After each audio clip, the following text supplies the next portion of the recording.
ஹalleluya ஹalleluya. நன்றி ஆண்டவரே, மை ஸ்தோத்தரிக்கிறோம். ஸ்தோத்திரம் ஸ்தோத்திரம் ஸ்தோத்திரம். ஹalleluya ஹalleluya ஹalleluya. நம் இயேசுவை புகழ்ந்திடுவோம், எந்நாளும் ஸ்தோத்தரிப்போம். நம் இயேசுவை புகழ்ந்திடுவோம், எந்நாளும் ஸ்தோத்தரிப்போம்.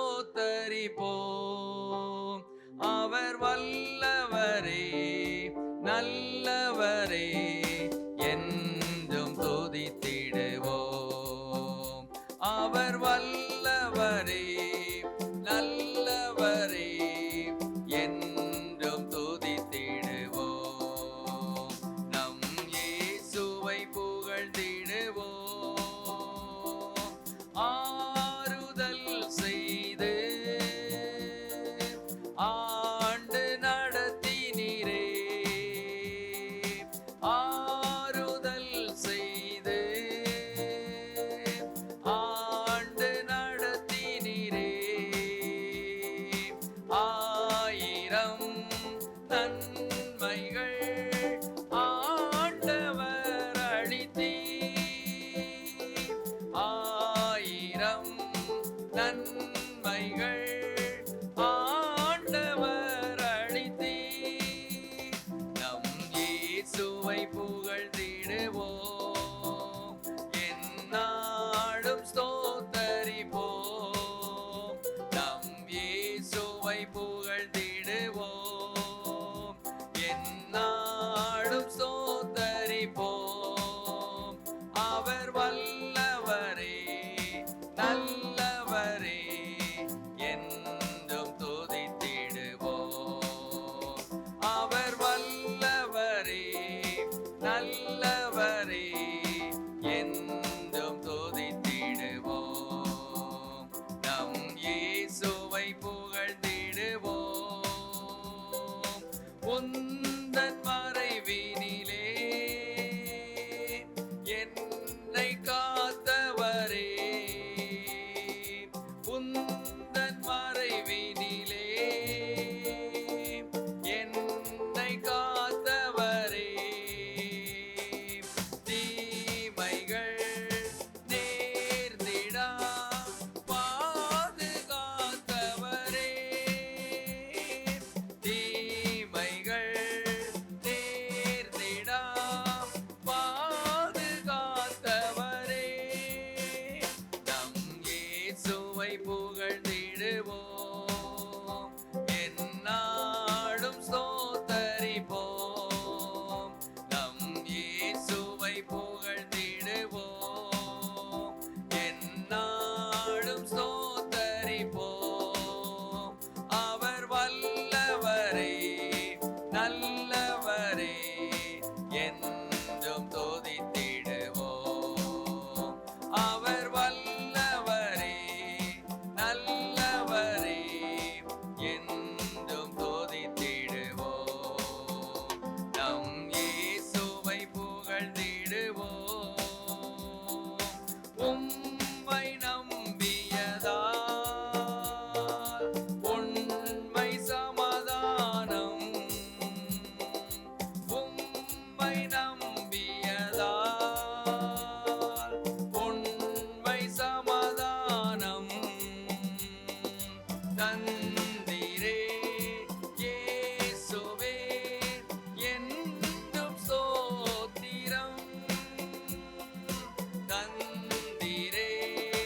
இயேசுவே, என்றும் ஸ்தோத்திரம். நம் இயேசுவை புகழ்ந்திடுவோம், எந்நாளும் ஸ்தோத்தரிப்போம். நம் இயேசுவை புகழ்ந்திடுவோம், எந்நாளும் ஸ்தோத்தரிப்போம். அவர் வல்லவரே, நல்லவரே, என்றும் துதித்திடுவோம். அவர் நல்லவரே, வல்லவரே, என்றும் துதித்திடுவோம். நம் இயேசுவை புகழ்ந்திடுவோம். ஹல்லேலூயா. ஸ்தோத்திர ஆண்டவரே, உம்மை துதிக்கிறோம், உம்மை ஸ்தோத்தரிக்கிறோம். கடந்த 8 மாதங்களும் ஆண்டவரே ஆறுதல் செய்து எங்களை ஆண்டு நடத்தினீரே, உம்மை ஸ்தோத்தரிக்கிறோம். 1000 நன்மைகள் அப்பா, ஒவ்வொரு நாளும் நீர் எங்களுக்கு நன்மைகளை செய்திரே, உம்மை ஸ்தோத்தரிக்கிறோம், உம்மை ஸ்தோத்தரிக்கிறோம். உமக்கு நன்றி செலுத்துகிறோம். கர்த்தர் எங்களுடைய வாழ்க்கையில் செய்த எல்லா நன்மைகளுக்காக, எல்லா ஆசீர்வாதங்களுக்காக, எல்லா கிருபைகளுக்காக, எல்லா உயர்வுகளுக்காக, எல்லா மேன்மைகளுக்காக, எல்லாவற்றிற்காக ஆண்டவரே உம்மை துதிக்கிறோம், உம்மை ஸ்தோத்தரிக்கிறோம், உம்மை ஸ்தோத்தரிக்கிறோம். நன்றி செலுத்துகிறோம் தகப்பனே, உம்மை துதிக்கிறோம், உம்மை ஸ்தோத்தரிக்கிறோம். இந்த மாதத்திலும் ஆண்டவரே நீர் செய்ய இருக்கிற நன்மைகளுக்காக ஸ்தோத்திரம், கொடுக்க இருக்கிற ஆசீர்வாதங்களுக்காக ஸ்தோத்திரம், கொடுக்க இருக்கிற மேன்மைகளுக்காக ஸ்தோத்திரம், உயர்வுகளுக்காக நாங்கள் உம்மை ஸ்தோத்தரிக்கிறோம். இந்த நாள் மட்டும் உம்முடைய கிருபை எங்களோடு கூட இருந்ததே, உம்மை ஸ்தோத்தரிக்கிறோம். நீர் எங்களுக்கு நல்லவராயிருந்தீர், நீர் எங்களுக்கு போதுமானவராயிருந்தீர் அப்பா, உம்மை ஸ்தோத்தரிக்கிறோம். எல்லா காரியங்களிலும் உம்முடைய கிருபை எங்களோடு இருந்ததை நினைத்து நினைத்து உம்மை ஸ்தோத்தரிக்கிறோம், உம்மை மகிமைப்படுத்துகிறோம். ஹல்லேலூயா, ஹல்லேலூயா, ஹல்லேலூயா, ஹல்லேலூயா.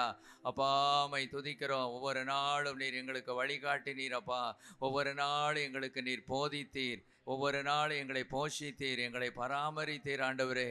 அப்பா, உம்மை ஸ்தோத்தரிக்கிறோம், உம்மை ஸ்தோத்தரிக்கிறோம். எங்களை கைவிடாமல் எங்களை பாதுகாத்தீர் ஆண்டவரே. அப்பா, உம்மை துதிக்கிறோம், உம்மை ஸ்தோத்தரிக்கிறோம். ஸ்தோத்திரம், ஸ்தோத்திரம், ஸ்தோத்திரம். உமக்கே மகிமை. ஹல்லேலூயா, ஹல்லேலூயா, ஹல்லேலூயா. ஸ்தோத்திரம், ஸ்தோத்திரம், ஸ்தோத்திரம். எங்கள் நல்ல பிதாவே, நன்றியோடு உம்மை துதிக்கிறோம். ஆசீர்வதிக்கப்பட்ட இந்த நல்ல கால வேளைக்காக உமக்கு நன்றி செலுத்துகிறோம். இந்த 9வது மாதத்தின் முதல் நாளாகிய இந்த பரிசுத்த நாளிலும் ஆண்டவரே, உம்முடைய பிள்ளைகளாகிய நாங்கள் தேவ சமூகத்திலே, தேவ சபையிலே ஒன்று கூடும்படியாக தேவன் கொடுத்த கிருபைகளுக்காக உமக்கு ஸ்தோத்திரம், ஸ்தோத்திரம், ஸ்தோத்திரம். இந்த 9 மாதங்களும் கர்த்தர் எங்களோடு கூட இருந்திரே, உம்மை ஸ்தோத்தரிக்கிறோம். ஆயுசு நாட்களிலே இந்த நாளை எங்களுக்கு கூட்டி தந்திரே, உம்மை ஸ்தோத்தரிக்கிறோம், உம்மை துதிக்கிறோம். ஒரு விஷயங்களை தகுதிப்படுத்தும். இந்த ஆராதனையை தேவநீர் பொறுப்படுத்திக் கொள்வீராக. ஒவ்வொரு பகுதியும் கூட தேவநீர் பொறுப்படுத்திக் கொள்ளும்படியாக நாங்கள் ஜெபிக்கிறோம். விடுதலையோடு உம்மை பாட துதிக்க கர்த்தர் கிருபை செய்வீராக. ஆராதனை வேளையில் உம்மை ஆராதிக்க கிருபை செய்யும்.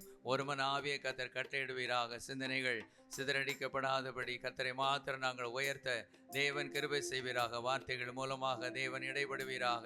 வந்தது நல்லது என்று சொல்லத்தக்க அளவு தேவ ஆவியானவர் எங்கள் மத்தியிலே உலாவி அசைவாடி பெரிய காரியங்களை செய்வீராக. எல்லா கன மகிமை துதியெல்லாம் உமக்கே செலுத்துகிறோம். இயேசுவின் மூலம் கேட்கிறேன் பிதாவே, ஆமென். பாடல்களை பாரீரருணுதயம்போ உதித்து வரும் இவர் யாரோ, பாரீரருணோதயம்போ உதித்து வரும் இவர் யாரோ, முகம் சூரியன் போல் பிரகாசம், சத்தம் பெருவெல்ல இரைச்சல் போல, முகம் சூரியன் போல் பிரகாசம், சத்தம் பெருவெல்ல இரைச்சல் போல. இயேசுவே ஆத்மநேசரே, சாரோனின் ரோஜாவும் லிலி புஷ்பமுமா, பதினாயிரங்களில் சிறந்தோர், பதினாயிரங்களில்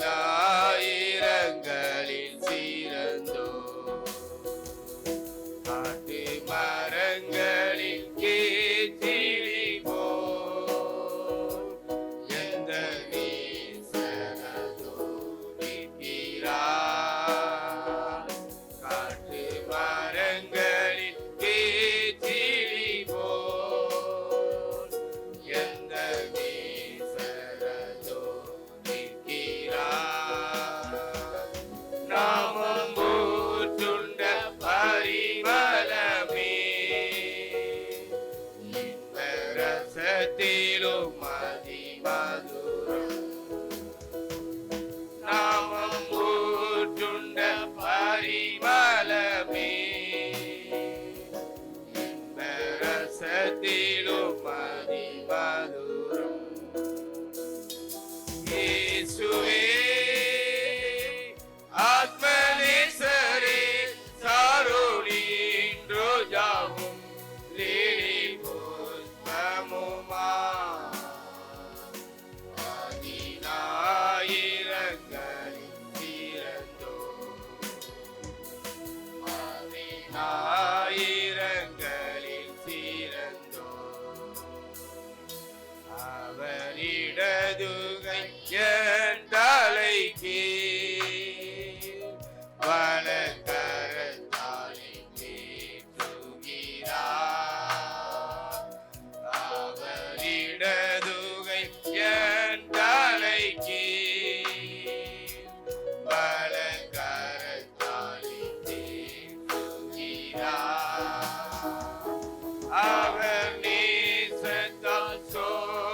பதினாயிரங்களில் சிறந்தோ என் பிரியமை ரூபவதி என அழைத்திடும் இந்த சத்தம் என் பிரியமை ரூபவதி என அழைத்திடும் இந்த சத்தம் கேட்டு அவர் பின்னே ஓடிடுவே அவர் சமூகத்தில் மகிழ்ந்திடுவே கேட்டு அவர் பின்னே ஓடிடுவே அவர் சமூகத்தில் மகிழ்ந்திடுவே இயேசுவே ஆத்மநேசரே சாருணி ரோஜாவும் லிலி புஷ்பமுமா பதினாயிரங்களில் சிறந்தோ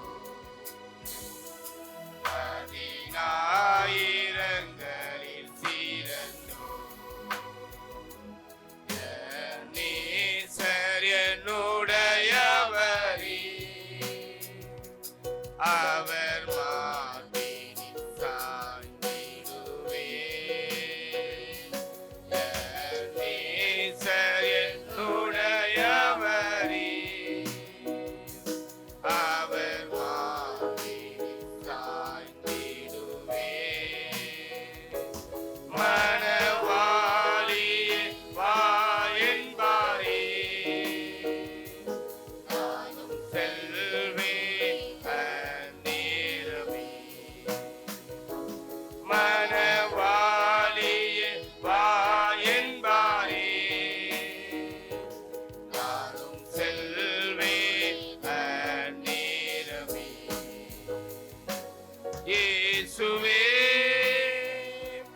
ஆத்மநேசரே சாருணி ரோஜாவும் லிலி புஷ்பமுமா பதினாயிரங்களில் சிறந்தோ பதினாயிரங்களில் சிறந்தோ நாம் மகிழ்ந்து துதி தேடுவோம் ஆட்டுக்குட்டியின் மனநாளிலே நாம் மகிழ்ந்து துதி தேடுவோம் ஆட்டுக்குட்டியின் மனநாளிலே சுத்த பிரகாச ஆடையோடே பறந்திடுவோம் நாம் மேகத்திலே சுத்த பிரகாச ஆடையோடே பறந்திடுவோம் நாம் மேகத்திலே இயேசுவே ஆத்மநேசரே சாருணி ரோஜாவும் லிலி புஷ்பமுமா பதினாயிரங்களில் சிறந்தோ பதினாயிரங்களில் சிறந்தோ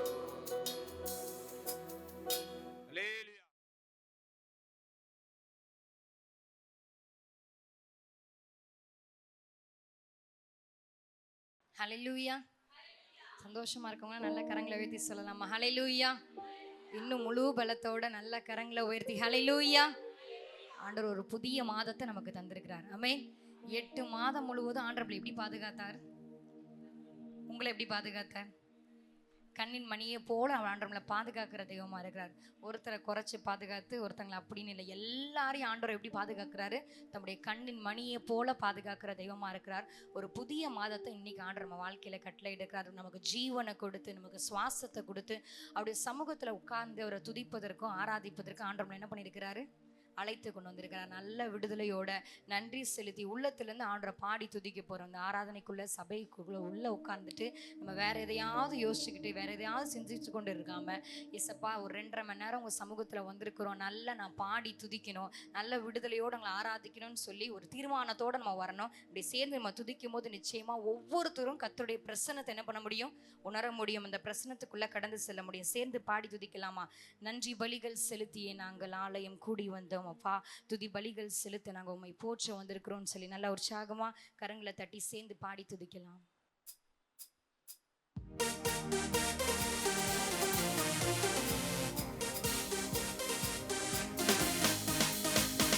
நல்லா கரங்களை தட்டி, சின்ன பிள்ளைங்க பசங்க எல்லாம் நல்லா கை தட்டி பாடலாமா? பலிகள் செலுத்தியே நாங்கள் ஆலயம் கூடி வந்தோம். துதி பலிகள் செலுத்தியே நாங்கள் உம்மை போற்ற வந்தோம். சொல்வோமா? நன்றி பலிகள் செலுத்தியே ஆமென். ஆலயம் கூடி வந்தோம்.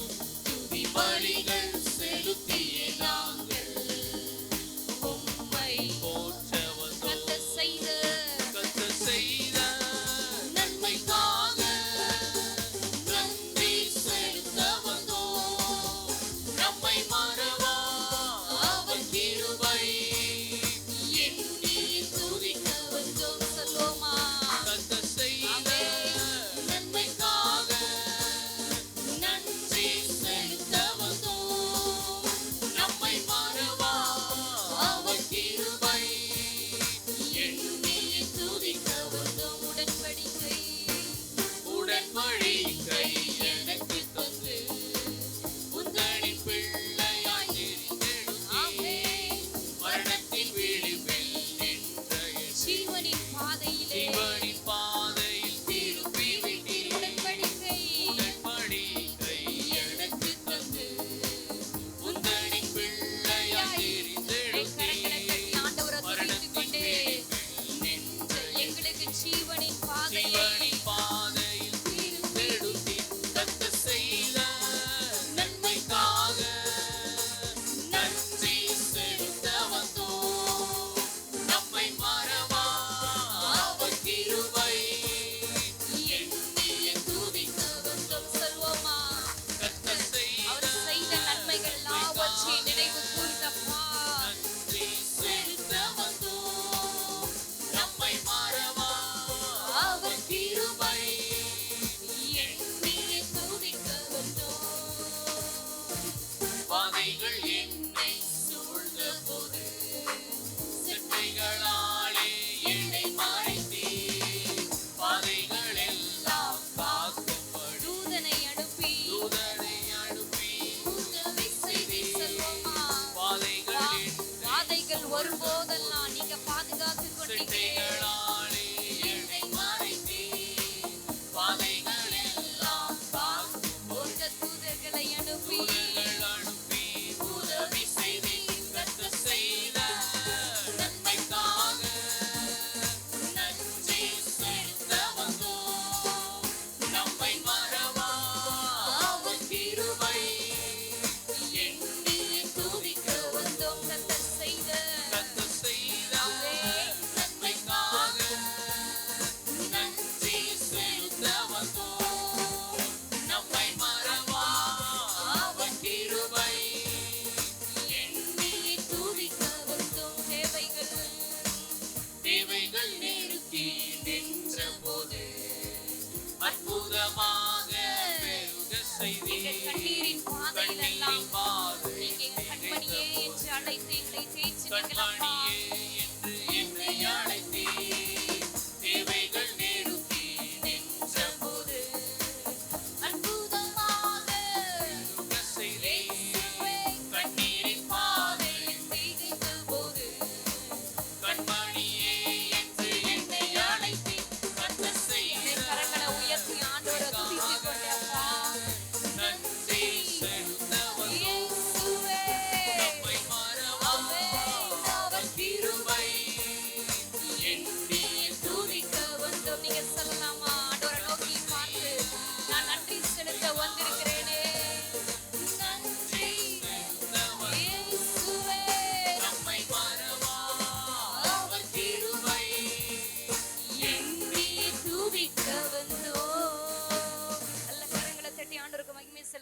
நல்ல கரங்களை தட்டி ஆமென். தேவைகள் நெருக்கி நிற்கும் போதெல்லாம் யார் நமக்கு உதவி செய்தா? யார் உதவி செய்தா? சத்தமா ஆண்டோடைய நாமத்தை சொல்லலாமா? யார் நமக்கு உதவி செய்தா? இயேசு. ஒவ்வொரு தேவைகள் நம்ம குடும்பத்தில் பிள்ளைகளுக்கான தேவைகள், குடும்பத்திற்கான தேவைகள்லாம் நெருக்கி நிற்கும் போதெல்லாம் அவர் யெகோவா ஈரையா கடந்து வந்து நமக்கு உதவி செய்கிற தெய்வமா இருக்கிறார். நம்ம கண்ணீரின் பாதையில கடந்து போகும்போதெல்லாம் நம்மளை தேய்ச்சுகிற தெய்வமாய், விசாரிக்கிற தெய்வமா இருக்கிறார். நல்ல உற்சாகமா கரங்களை தட்டி நான் ஆண்டவருக்கு நன்றி செலுத்த வந்திருக்கிறேன்னு சொல்லி நல்ல ஆண்டவர் ஒரு 10 பேர் ஆண்டவர் என்ன பண்ணாரு? 10 குஷ்டரோகி ஆண்டவர் என்ன பண்ணாரு? சொஸ்தமாக்குனார். ஆனால் யார் நன்றி செலுத்தினா? ஒரே ஒருத்தருக்கு மட்டும்தான் திரும்ப வந்து நன்றி செலுத்தணுன்ற எண்ணம் வந்தது. அதே போல நம்ம அந்த 9 பேர் மாதிரி இல்லாம அந்த ஒரு நபரா, எஸ்ஸப்பா நான் எனக்கு நீங்க வாழ்க்கையில செய்த நன்மைகளுக்காக, செய்யாத நன்மைகளுக்காக கூட நான் நன்றி செலுத்தி துதிக்க வந்திருக்கிறேன்னு சொல்லி மீண்டும் அந்த சரணத்தை சேர்ந்து பாடி துதிக்கலாம்.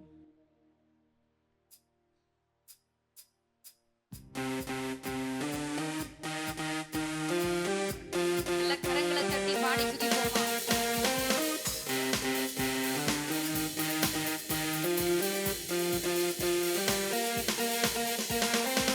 தேவைகள் நெருக்கி நின்றபோது அற்புதமாக பெருக வைத்தீ. கண்ணீரின் பாதையில் திகைத்த போது கண்மணியே என்று என்னை அழைத்தீ. தேவைகள் நெருக்கி நின்றபோது ஆமென். அற்புதமாக பெருக வைத்தீ. பாதையிலே கண்ணீரின் பாதையில் திகைத்த போது கண்மணியே என்று என்னை அழைத்தீ. கர்த்தர் செய்த நன்மைக்காக நன்றி செலுத்த வந்தோம். நம்மை மறவா அவர் கிருபை எண்ணியே துதிக்க வந்தோம். சொல்லுவோமா? கர்த்தர் செய்த ஆண்டவர் செய்த நன்மைகளால் நிலைத்து இயேசுவே. நன்றி செலுத்த வந்தோம். நம்மை மறவா அவர் கிருபை எண்ணியே துதிக்க வந்தோம். கர்த்தர் செய்த கர்த்தர் உள்ளத்திலிருந்து ஆண்டவரை நோக்கி பார்த்த காலை நேரத்துல இயேசுவே நீங்க செய்த நன்மைகளுக்காக நான் நன்றி நம்மை செலுத்த மறவா வந்திருக்கிறேனே. அவர் கிருபை எண்ணியே துதிக்க வந்தோம். உடன்படிக்கையே உடன்படிக்கை எனக்கு தந்து உந்தனின் பிள்ளையாய் நாங்க தெரிந்தெடுத்தீர். மரணத்தின் பாதையில் மரணத்தின் நடக்கும்போது விளிம்பில் நின்ற எங்களுக்கு என்னை ஜீவனை தந்தீங்களப்பா. ஜீவனின் பாதையில் திருப்பி உடன்படிக்கை விட்டீர். உடன்படிக்கை கரங்களை தட்டி எனக்கு தந்து இயேசுவே உந்தனின் பிள்ளையாய் தெரிந்தெடுத்தீர். மரணத்தின் விளிம்பில் நின்ற என்னை ஜீவனின் பாதையில் திருப்பி விட்டீர். கர்த்தர் செய்த நன்மைக்காக நன்றி செலுத்த வந்தோம். நம்மை மறவா அவர் கிருபை எண்ணியே துதிக்க வந்தோம். சொல்வோமா? கர்த்தர் செய்த பாடிங்க செய்த நன்மைகளுக்காக நன்றி நன்றி நன்றி தகப்பனே. நம்மை மறவா அவர் கிருபை எண்ணியே துதிக்க வந்தோம். சொல்லலாமா? நல்லவரே நல்லவரே வல்லவரே நன்மைகள் என் வாழ்வில் செய்பவரே.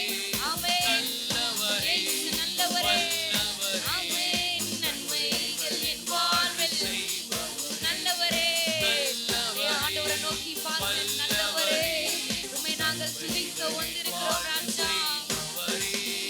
நல்லவரே வல்லவரே நன்மைகள் என் வாழ்வில் நல்லவரே.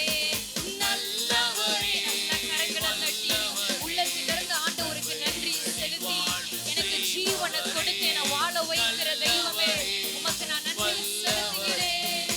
நன்மைகள் கடைசியா நல்லவரே நல்லவரே வல்லவரே நன்மைகள் என் வாழ்வில் செய்பவரே. நல்லவரே வல்லவரே நன்மைகள் என் வாழ்வில் செய்பவரே. நல்ல கரங்களை தட்டி ஆண்டவருக்கு நன்றி செலுத்துவோமா? நன்றி செலுத்தி முழு இருதயத்தோட எங்களை வாழ வைக்கிற தெய்வம், எங்களுக்கு சுகத்தை தருகிற தெய்வம், நல்ல தெய்வமே உமக்கு நாங்க நன்றி நன்றி நன்றி நன்றி நன்றி நன்றி நன்றி நன்றி செலுத்துகிறோம், நன்றி செலுத்துகிறோம். ஆமென். ஹல்லேலூயா. எத்தனை பேர் முழு இருதயத்தோட ஆண்டவருக்கு நன்றி செலுத்துனீங்க?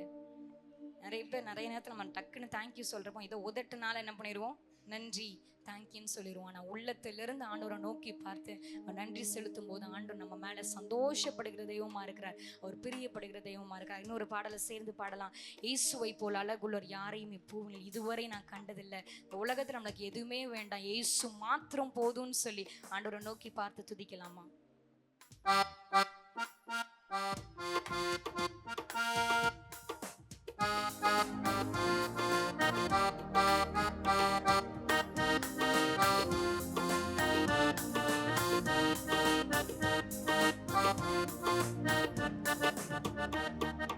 இயேசுவை போல் அழகுள்ளோர் யாரையும் இப்பூவில் இதுவரை கண்டதில்லை, காண்பதுமில்லை.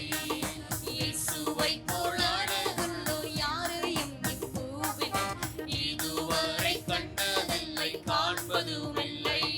பூரண அழகுள்ளவரே, பூவிழுந்த வாழ்க்கையதின் நீரே போதும், வேறே வேண்டாம் எந்த நண்பர் இயேசுவே. மண்ணுக்காக மாணிக்கத்தை விட்டிட மாட்டேன், வெறும் மண்ணுக்காக மாணிக்கத்தை இயேசுவை போல், இயேசுவை போல். கை தட்டி கண்களை மூடி ஆண்டவரை நோக்கி பார்த்தப்பா, உங்களை போல ஒரு அழகுள்ள தெய்வம் இந்த உலகத்துல ஒருவருமே இல்லையே. யாரையும் இப்பூவில் இதுவரை கண்டதில்லை, பூரண அழகுள்ளவரே, பூவிழுந்த வாழ்க்கையதின் நீரே போதும், வேறே வேண்டாம் எந்த நண்பர் இயேசுவே. மண்ணுக்காக மாணிக்கத்தை விட்டிட மாட்டேன், வெறும் மண்ணுக்காக மாணிக்கத்தை விட்டிட மாட்டேன். சம்பூரண அழகுள்ளோர் என்னை மீட்டுக் கொண்டீரே, சம்பூரணமாக என்னை முத்தெடுக்கின்றேன். சம்பூரண அழகுள்ளோர் என்னை மீட்டுக் கொண்டீரே, சம்பூரணமாக. சொல்லலாமா? பூரண இயேசுவே, பூவிழுந்த வாழ்க்கையதின் நீரே போதும், வேறே வேண்டாம் இயேசுவே. மண்ணுக்காக மாணிக்கத்தை விட்டிட மாட்டேன், வெறும் மண்ணுக்காக அவர் பூரண அழகுள்ளவரே, பூரண அழகுள்ளவரே, பூவிழுந்த வாழ்க்கையதின் நீரே போதும், வேறே வேண்டாம் எந்த நண்பர் இயேசுவே. மண்ணுக்காக மாணிக்கத்தை விட்டிட மாட்டேன், வெறும் மண்ணுக்காக மாணிக்கத்தை. லோக சுமையே, லோக சுகமேன்மை எல்லாம் எங்களைக் கவர்ச்சித்தார், பாவ சோதனைகள் எல்லாம் என்னை சோதித்தார். லோக சுகமேன்மை எல்லாம் எங்களைக் கவர்ச்சித்தார், பாவ சோதனைகள் அவரே. பூரண அழகுள்ளவரே, பூரண அழகுள்ளவரே, பூவிழுந்த வாழ்க்கையதின் நீரே போதும், வேறே வேண்டாம் எந்த. அப்படியே கண்களை மூடி ஆண்டவரை பார்த்தப்பா, எனக்கு நீங்க போதும்பா. இந்த உலகத்துல எனக்கு என்ன இல்லாம போனாலும் நீங்க ஒருவர் மாத்திரம் போதுமே. பூரண அழகுள்ளவரே, பூவிழுந்த வாழ்க்கையதின் நீரே போதும், வேறே வேண்டாம் எந்த நண்பர் இயேசுவே.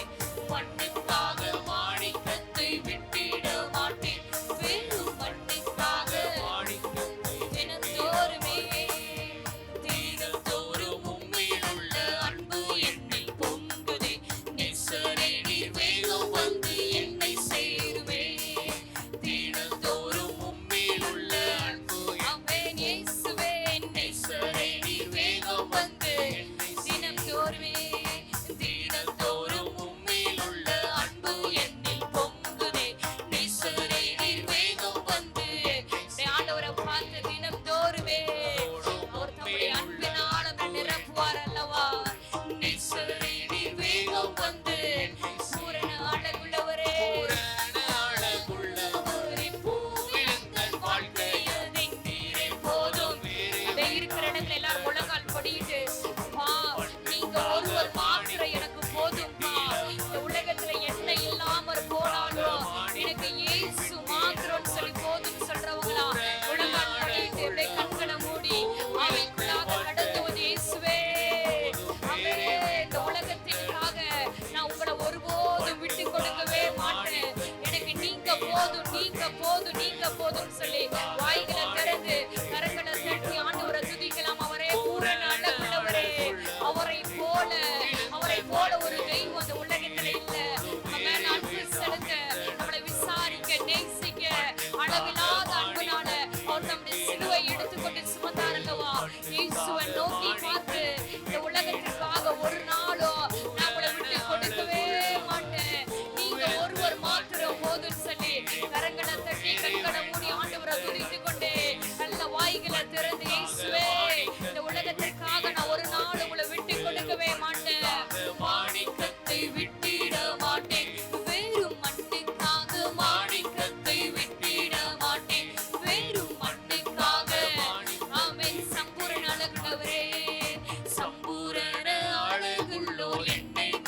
அழகுள்ளவரே, எங்க மத்தியில நீங்க அசைவாடுவதற்காக, எங்க நடுவுல நீங்க உலாவுவதற்காக நன்றி நன்றி நன்றி. நல்ல கரங்களை தட்டி நல்ல வாய்களை திறந்து அந்நிய பாஷையில் ஆண்டவரை துதிக்க ஆரம்பிக்கலாமா? துதிக்க துதிக்க துதிக்க ஒரு விடுதலை, துதிக்க துதிக்க ஒரு கர்த்தருடைய பிரசன்னம் கடந்து வந்து கொண்டே இருக்கிறது. நல்ல ஆவியில நிரம்பி ஆண்டவருடைய சமூகத்துக்கு நேரா கடந்து வந்து உங்க எண்ணங்கள் சிந்தனைகள் எல்லாவற்றையும் ஒருமுகப்படுத்தி ஒரு மனத்தின் ஆவியினால அன்னைக்கு 120 பேரை அவங்க ஒரு மனமாய் கூடியிருந்த போது பரிசுத்த ஆவியானவர் கடந்து வந்து அவங்கள நிரப்பினது போல நம்ம எல்லாரும் ஒருமனப்பட்டவர்களா நல்ல கரங்களை தட்டி வாய்களை திறந்த அந்நிய பாஷையினால அப்பா ஒவ்வொரு நாளும் எங்களை வாழ வைக்கிற தெய்வமாய், எங்களை நடத்துகிற தெய்வமாய் எங்க கூட இருப்பதற்காக நன்றி நன்றி நன்றி நன்றி நன்றி நன்றி நன்றி. ரீபரஷதரரகந்தரபா ரீமரபரஷதர ரீமரபரபரபா ரீரஷதரரரரபா ரீபாமஹதரமஷந்தரமலஹதரபா. இதுவரை நம்மை மறவாமல் நடத்தினாரே அந்த கர்த்தருக்கு நன்றி செலுத்தும். உள்ளத்தின் ஆழத்திலிருந்து நன்றி செலுத்துவோம். ஹல்லேலூயா ஹல்லேலூயா ஹல்லேலூயா. அவர் நம்மை இதுவரை நடத்தினாரே, நம்மை இதுவரை பாதுகாத்தாரே, அப்படியே நன்றி செலுத்துங்க. நம்மை மறவாத நேசர், நம்மை ஒருபோதும் விலகாத நேசர், அப்படியே நன்றி செலுத்துங்க. வாய்களை திறந்து சத்தத்தை உயர்த்தி நன்றி செலுத்துங்க. ஹல்லேலூயா. நன்றி தகப்படே, நன்றி தகப்படே. இந்த புதிய மாதத்தை காண கிருபை தந்திருக்கிறீரே, உமக்கு நன்றி அப்பா. ஹல்லேலூயா ஹல்லேலூயா. பெற்ற தாய் கூட தனது பிள்ளையை மறந்து போகலாம், சிங்கங்கள் சிங்க குட்டிகள் பட்டினியா இருக்கலாம், ஆனாலும் எங்களை மறவாத நேசராய் நீர் இருக்கிறீரே தகப்படே, உமக்கு நன்றி அப்பா. ஹல்லேலூயா ஹல்லேலூயா ஹல்லேலூயா ஹல்லேலூயா. தகப்படே உம்மை ஸ்தோத்திரிக்கிறோம். தாய் கூட பிள்ளைகளை மறந்து போகலாம், சிங்கம் கூட குட்டிகளை பட்டினி போடலாம். தாய் கூட பிள்ளைகளை மறந்து போகலாம், சிங்கம் கூட குட்டிகளை பட்டினி போடலாம். தாயினும் மேலாக அன்பு வைத்தவர், இரத்தத்தையே சிலுவையிலே உனக்கு தந்தவர். தாயினும் மேலாக அன்பு வைத்தவர், இரத்தத்தையே சிலுவையிலே உனக்கு தந்தவர். மறந்திடுவாரோ உன்னை வீழ்த்திடுவாரோ, மறந்திடுவாரோ உன்னை வெறுத்திடுவாரோ. உன் நம்பிக்கையை விட்டு விடாதே, நீ நம்பினவர் கைவிட மாட்டார். உன் நம்பிக்கையை விட்டு விடாதே, நீ நம்பினவர். தாய் கூட பிள்ளைகளை மறந்து போகலாம், தாய் கூட பிள்ளைகளை மறந்து போகலாம், சிங்க கூட குட்டிகளை பட்டினி போடலாம். தாய் கூட பிள்ளைகளை மறந்து போகலாம், சிங்க கூட குட்டிகளை. பட்டினி தேவன் உனக்கு சொன்ன வார்த்தை, தேவன் உனக்கு சொன்ன வார்த்தை எல்லாம் ஒன்று கூட மாறி போவதில்லை. தேவன் உனக்கு சொன்ன வார்த்தை எல்லாம் ஒன்று கூட மாறி போவதில்லை. நேற்றும் இன்றும் என்றும் மாறா தேவனே சுமாரி, நேற்றும் இன்றும் என்றும் மாறா தேவனே சுமாரி. தாய் கூட பிள்ளைகளை மறந்து போகலாம், சிங்கம் கூட குட்டிகளை. தாய் கூட பிள்ளைகளை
ஹல்லேலூயா. இந்த உலகத்திலே தகப்பன் தாய் மறந்தாலும் நம்மை மறவாத ஒரு நேசர், நம் மீது கரிசனையா இருக்கிற ஒரு நேசர் நம்மோடு இருக்கிறார்.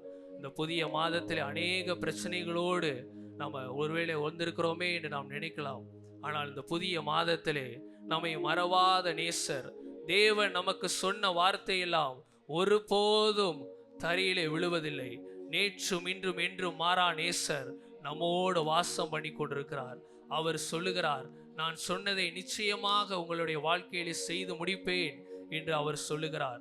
இந்த உலகத்திலே நாம் பார்க்கும் பொழுது, போன வாரம் கூட நியூஸ்ல நாங்க பார்த்தோம், 1,00,000 ரூபாய்க்காக ஒரு தாய் தன்னுடைய பிள்ளைய வித்து போட்டாங்க.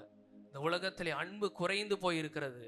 ஆனால் பாருங்க, கர்த்தரோ நம்மை மறவாத நேசராக இருக்கிற பாடல்ல கூட பாடணும், தாயின் அன்பு கூட மறைந்து போகும், தாயினும் மேலாக அன்பு வைத்தவர், இரத்தத்தையே நமக்காக தந்தவர், நமக்காக மரித்தவர், நம்முடைய அக்கிரமங்களுக்காக, நம்முடைய பாவங்களுக்காக, நம்முடைய சாபங்களுக்காக, நம்முடைய நோய்களுக்காக சிலுவையிலே இரத்தம் சிந்தின தேவன் நம்மை ஒருபோதும் மறந்து போகிற தேவன் அல்ல. கரங்களை தட்டி அந்த கர்த்தருக்கு நன்றி செலுத்துவோம். இதுவரை நடத்தினவர் இனிமேலும் நம்மை நடத்த அவர் வல்லவராயிருக்கிறார். கடந்த 8 மாதங்கள் நம்மை நடத்தினவர் இந்த 9ஆம் மாதத்தில் நம்மை நடத்த வல்லமை உள்ளவராக இருக்கிறார். அப்படியே கொஞ்ச நேரமாக எளிமை நின்று அவரை பார்த்து, அவர் நம்மை பார்த்து சொல்லுகிறார், நீங்கள் என்னை தெரிந்து கொள்ளவில்லை, நான் உங்களை தெரிந்து கொண்டேன். ஏனென்றால் உங்களை முத்திரை மோதிரமாக வைப்பதற்காக நான் உங்களை தெரிந்து கொண்டேன் என்று ஆகா 2:23 நாம் வாசிக்கிறோம். அவர் நம்மை தெரிந்து கொண்டிருக்கிறார். இந்த கவியை இன்னொரு முறை சேர்ந்து பாடுவோம். நீ அவரை தெரிந்து கொள்ளவில்லை, அவர் அல்லவோ உன்னை தெரிந்து கொண்டார். இந்த வார்த்தையை இன்னொரு முறை சேர்ந்து நம்ம விசுவாசத்தோடு சந்தோஷத்தோடு பாடுவோம். ஹல்லேலூயா. நீ அவரை தெரிந்து கொள்ளவில்லை, அவர் அல்லவோ உன்னை தெரிந்து கொண்டார். நீ அவரை தெரிந்து கொள்ளவில்லை, அவர் அல்லவோ உன்னை தெரிந்து கொண்டார். மறுபடியும் சொல்லுவோம், நீ அவரை தெரிந்து கொள்ளவில்லை, அவர் அல்லவோ உன்னை தெரிந்து கொண்டார். நீ அவரை தெரிந்து கொள்ளவில்லை, அவர் அல்லவோ உன்னை தெரிந்து கொண்டார். நேற்று அல்ல இன்று அல்ல தாயின் கருவில் தோற்றும், நேற்று அல்ல இன்று அல்ல தாயின் கருவில் தோற்றும். தாய் கூட பிள்ளைகளை மறந்து போகலாம், சிங்க கூட குட்டிகளை பட்டினி போடலாம். தாய் கூட பிள்ளைகளை மறந்து போகலாம்,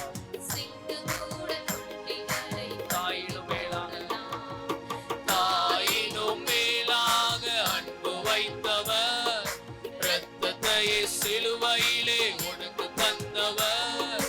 தாயினும் நம்மை மறவாத நேசர், இரத்தத்தையே சிலுவையிலே நமக்காக தந்தவர். மறந்திடுவாரோ உன்னை வெறுத்திடுவாரோ, மறந்திடுவாரோ உன்னை மறுபடி சொல்லுங்க, மறந்திடுவாரோ என்னை வெறுத்திடுவாரோ, மறந்திடுவாரோ என்னை வெறுத்திடுவாரோ, மறந்திடுவாரோ என்னை வெறுத்திடுவாரோ, மறந்திடுவாரோ என்னை வெறுத்திடுவாரோ. உன் நம்பிக்கையை விட்டு விடாதே, நீ நம்பினவர் கைவிட மாட்டார். உன் நம்பிக்கையை விட்டு விடாதே, நீ நம்பினவர் கைவிட மாட்டார். ஹல்லேலூயா. சில நேரங்களில் நம்முடைய சொந்த முயற்சியினால இதை சாதித்து விடலாம். மனுஷீக ரீதியாக நாம் சிந்திக்கிற நேரங்கள் உண்டு. அந்த நேரத்தில் ஒரு நிலவரமான ஒரு முற்றிலுமான பெர்மனண்டான ஒரு ரிலீஃப் நமக்கு கிடைக்காது. டெம்பரரியா இப்போதைக்கு இது போதும், இப்போதைக்கு இந்த தேவை நமக்கு சந்திக்கப்பட்டா போதும் அப்படின்னு நம்ம மனுஷீக ரீதியாக சிந்திக்கிறோம். அதான் வேதாகமத்தில் கூட நம்ம பார்க்கிறோம். எசேக்கியா ராஜாவுக்கு விரோதமாக அசீரியா ராஜா படையெடுத்து வருகிறார். அவர் மனுஷீக ரீதியாக அவர் யோசிக்கிறார், உங்களுக்கு எத்தனை பணம் வேணும் அப்படின்னு கேட்கும் பொழுது அசீரியா ராஜா கேட்கிறாரு, எனக்கு 300 தாலந்து வெள்ளி வேணும், 30 தாலந்து பொண்ணு கொடுத்தா நான் போயிடுவேன், வரமாட்டேன், சண்டைக்கு வரமாட்டேன் அப்படின்னு சொல்றார். உடனே இவர் மனுஷிக ரீதியா யோசிச்சு அவர்கிட்ட இருக்கிற வெள்ளி பொண்ணு எல்லாத்தையும் கொடுத்துறார். அப்போ அவர் நினைச்சிருப்பாரு, அப்போ இனிமே அசீரியா ராஜா நம்மள்ட்ட சண்டைக்கு வரமாட்டாரு, நமக்கு இனிமே எந்த பிரச்சனையும் இல்லை அப்படின்னு அவர் மனுஷிக ரீதியா யோசிச்சார். ஆனா மறுபடியும் அதே அசீரிய ராஜா மறுபடியும் சண்டைக்கு வந்தா. அப்போதான் புரிஞ்சுது, மனுஷீக ரீதியா இது சால்வ் பண்ற விஷயம் கிடையாது. கர்த்தருடைய சமூகத்துல போய் நம்ம இருக்கும் பொழுதுதான் பெர்மனண்டான ஒரு ரிலீஃப் கிடைக்கும், பெர்மனண்டா பிரச்சனைகள் எல்லாம் மாறும் அப்படின்னு நினைச்ச நேரத்துல கர்த்தருடைய சமூகத்துல போய் நின்ற நேரத்துல தான் கர்த்தர் விடுதலையை கொடுத்தார். அசீரிய ராஜாவை மேற்கொள்ளக்கூடிய கிருபைகளை தந்தார். அதே போலதான் பிரச்சனைகள் நம்முடைய வாழ்விலே வருகிறது இயல்பு. ஆனா மனுஷீக ரீதியாக நம்ம செயல்படும் பொழுது அது கொஞ்ச நேரம் தான், ஒரு டெம்பரரியான ஒரு ரிலீஃப். ஆனா தேவனிடத்துல போய் அந்த பிரச்சனையை சொல்லும் பொழுது அவர் முற்றிலுமாக பராக்கிரமான காரியங்களை செய்கிறார். நாம அசாத்தியமான காரியங்களை செய்கிற ஒரு தேவனாக இருக்கிறார். அந்த தேவனை பார்த்து இந்த வேளையில நாம் பாடுவோம். ஹல்லேலூயா. என் இயலாமையில் நீர் செயல்படுவீர், உம் கரம் என்மேல் விலகாதிருக்கும். என் இயலாமையில் நீர் செயல்படுவீர், உம் கரம் என்னை விலகாதி. மறுபடி சொல்லுங்க. என் இயலாமையில் நீர் செயல்படுவீர், உம் கரம் என்னை விலகாதிருக்கும்.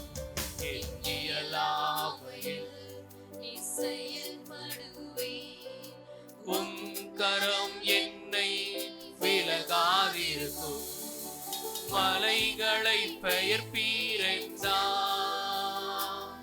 என் தடைகள் உமக்கு எம்மாத்திரம். மரித்தோரை எழ செய்தீரென்றார், என் நோய்கள் உமக்கு எம்மாத்திரம். கிரகிக்க முடியா காரியம் செய்வீர், சர்வஞானியே உம்மை ஆராதிப்பேன். கிரகிக்க முடியா காரியம் செய்வீர், சர்வஞானியே உம்மை ஆராதிப்பேன். யாக்கோபு வெறுங்கோலும் கையுமாய் சென்றவர், 2 பரிவாரங்களோடு வர கிருபை செய்த தேவர். அதே போல இந்த புதிய மாதத்தில் ஒன்றுமே இல்லாமல் இருக்கிற நம்மை ஆசீர்வாதத்தினால் நிரப்ப அவர் வல்லமை உள்ளவராய் இருக்கிறார்.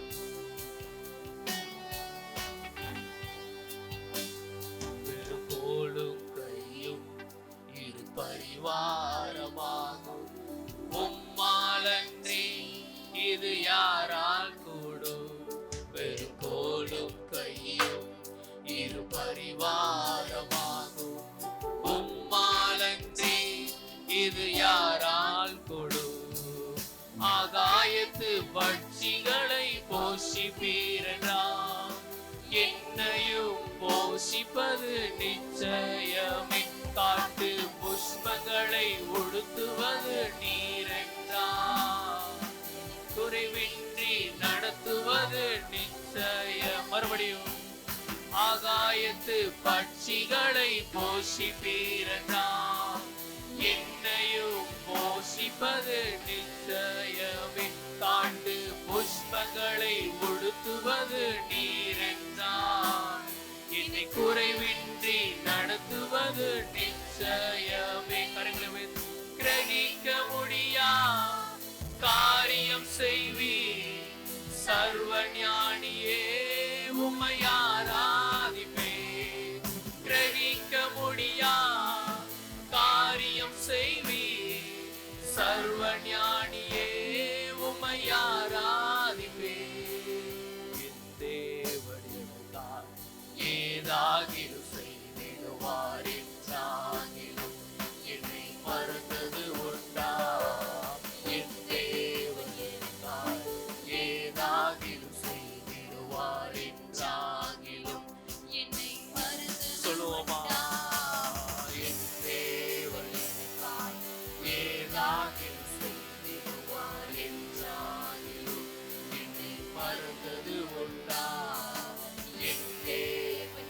நமக்காக எல்லாவற்றையும் செய்கிறவர், நம்மை ஒருபோதும் மறவாதவர். கரங்களை உயர்த்தி சொல்லுவோம், என் தேவன் எனக்காய் ஏதாகிலும் செய்திடுவார், என்னாகிலும் என்னை மறந்தது உண்டா? என் தேவன் எனக்காய் ஏதாகிலும் செய்திடுவார், என்னாகிலும் என்னை மறந்தது உண்டா? என் தேவன் எனக்காய் ஏதாகிலும் செய்திடுவார், என்றாகிலும் என்னை மறந்தது உண்டா? என் தேவன் எனக்காய் ஏதாகிலும் செய்திடுவார், என்றாகிலும் என்னை மறந்தது உண்டா? கிரகிக்க முடியா காரியம் செய்வீர், சர்வ ஞானியே உம்மை ஆராதிப்பேன். கிரகிக்க முடியா காரியம் செய்வீர், சர்வ ஞானியே உம்மை. கரங்களை உயர்த்தி, கிரகிக்க முடியா காரியம் செய்வீர், சர்வ ஞானியே உம்மை ஆராதிப்பேன். கிரகிக்க முடியா காரியம் செய்வீர், சர்வ ஞானியே உம்மை ஆராதிப்பேன். ஆஹா ஆஹா லேலுயா, ஆஹா ஆஹா லேலுயா, ஆஹா ஆஹா லேலுயா, ஆஹா ஆஹா லே. சேர்ந்து சொல்லுவோம், அவருடைய பிரசன் நம்மை நிறைவாய் நிரப்பி இருக்கு. இந்த வேளையில் உணர்ந்து சொல்லுவோம், ஆஹா ஆஹா லேலுயா, ஆஹா ஆஹா லேலுயா, ஆஹா ஆஹா லேலுயா, ஆஹா ஆஹா லேலுயா, ஆஹா ஆஹா லேலுயா, ஆஹா லேலுயா,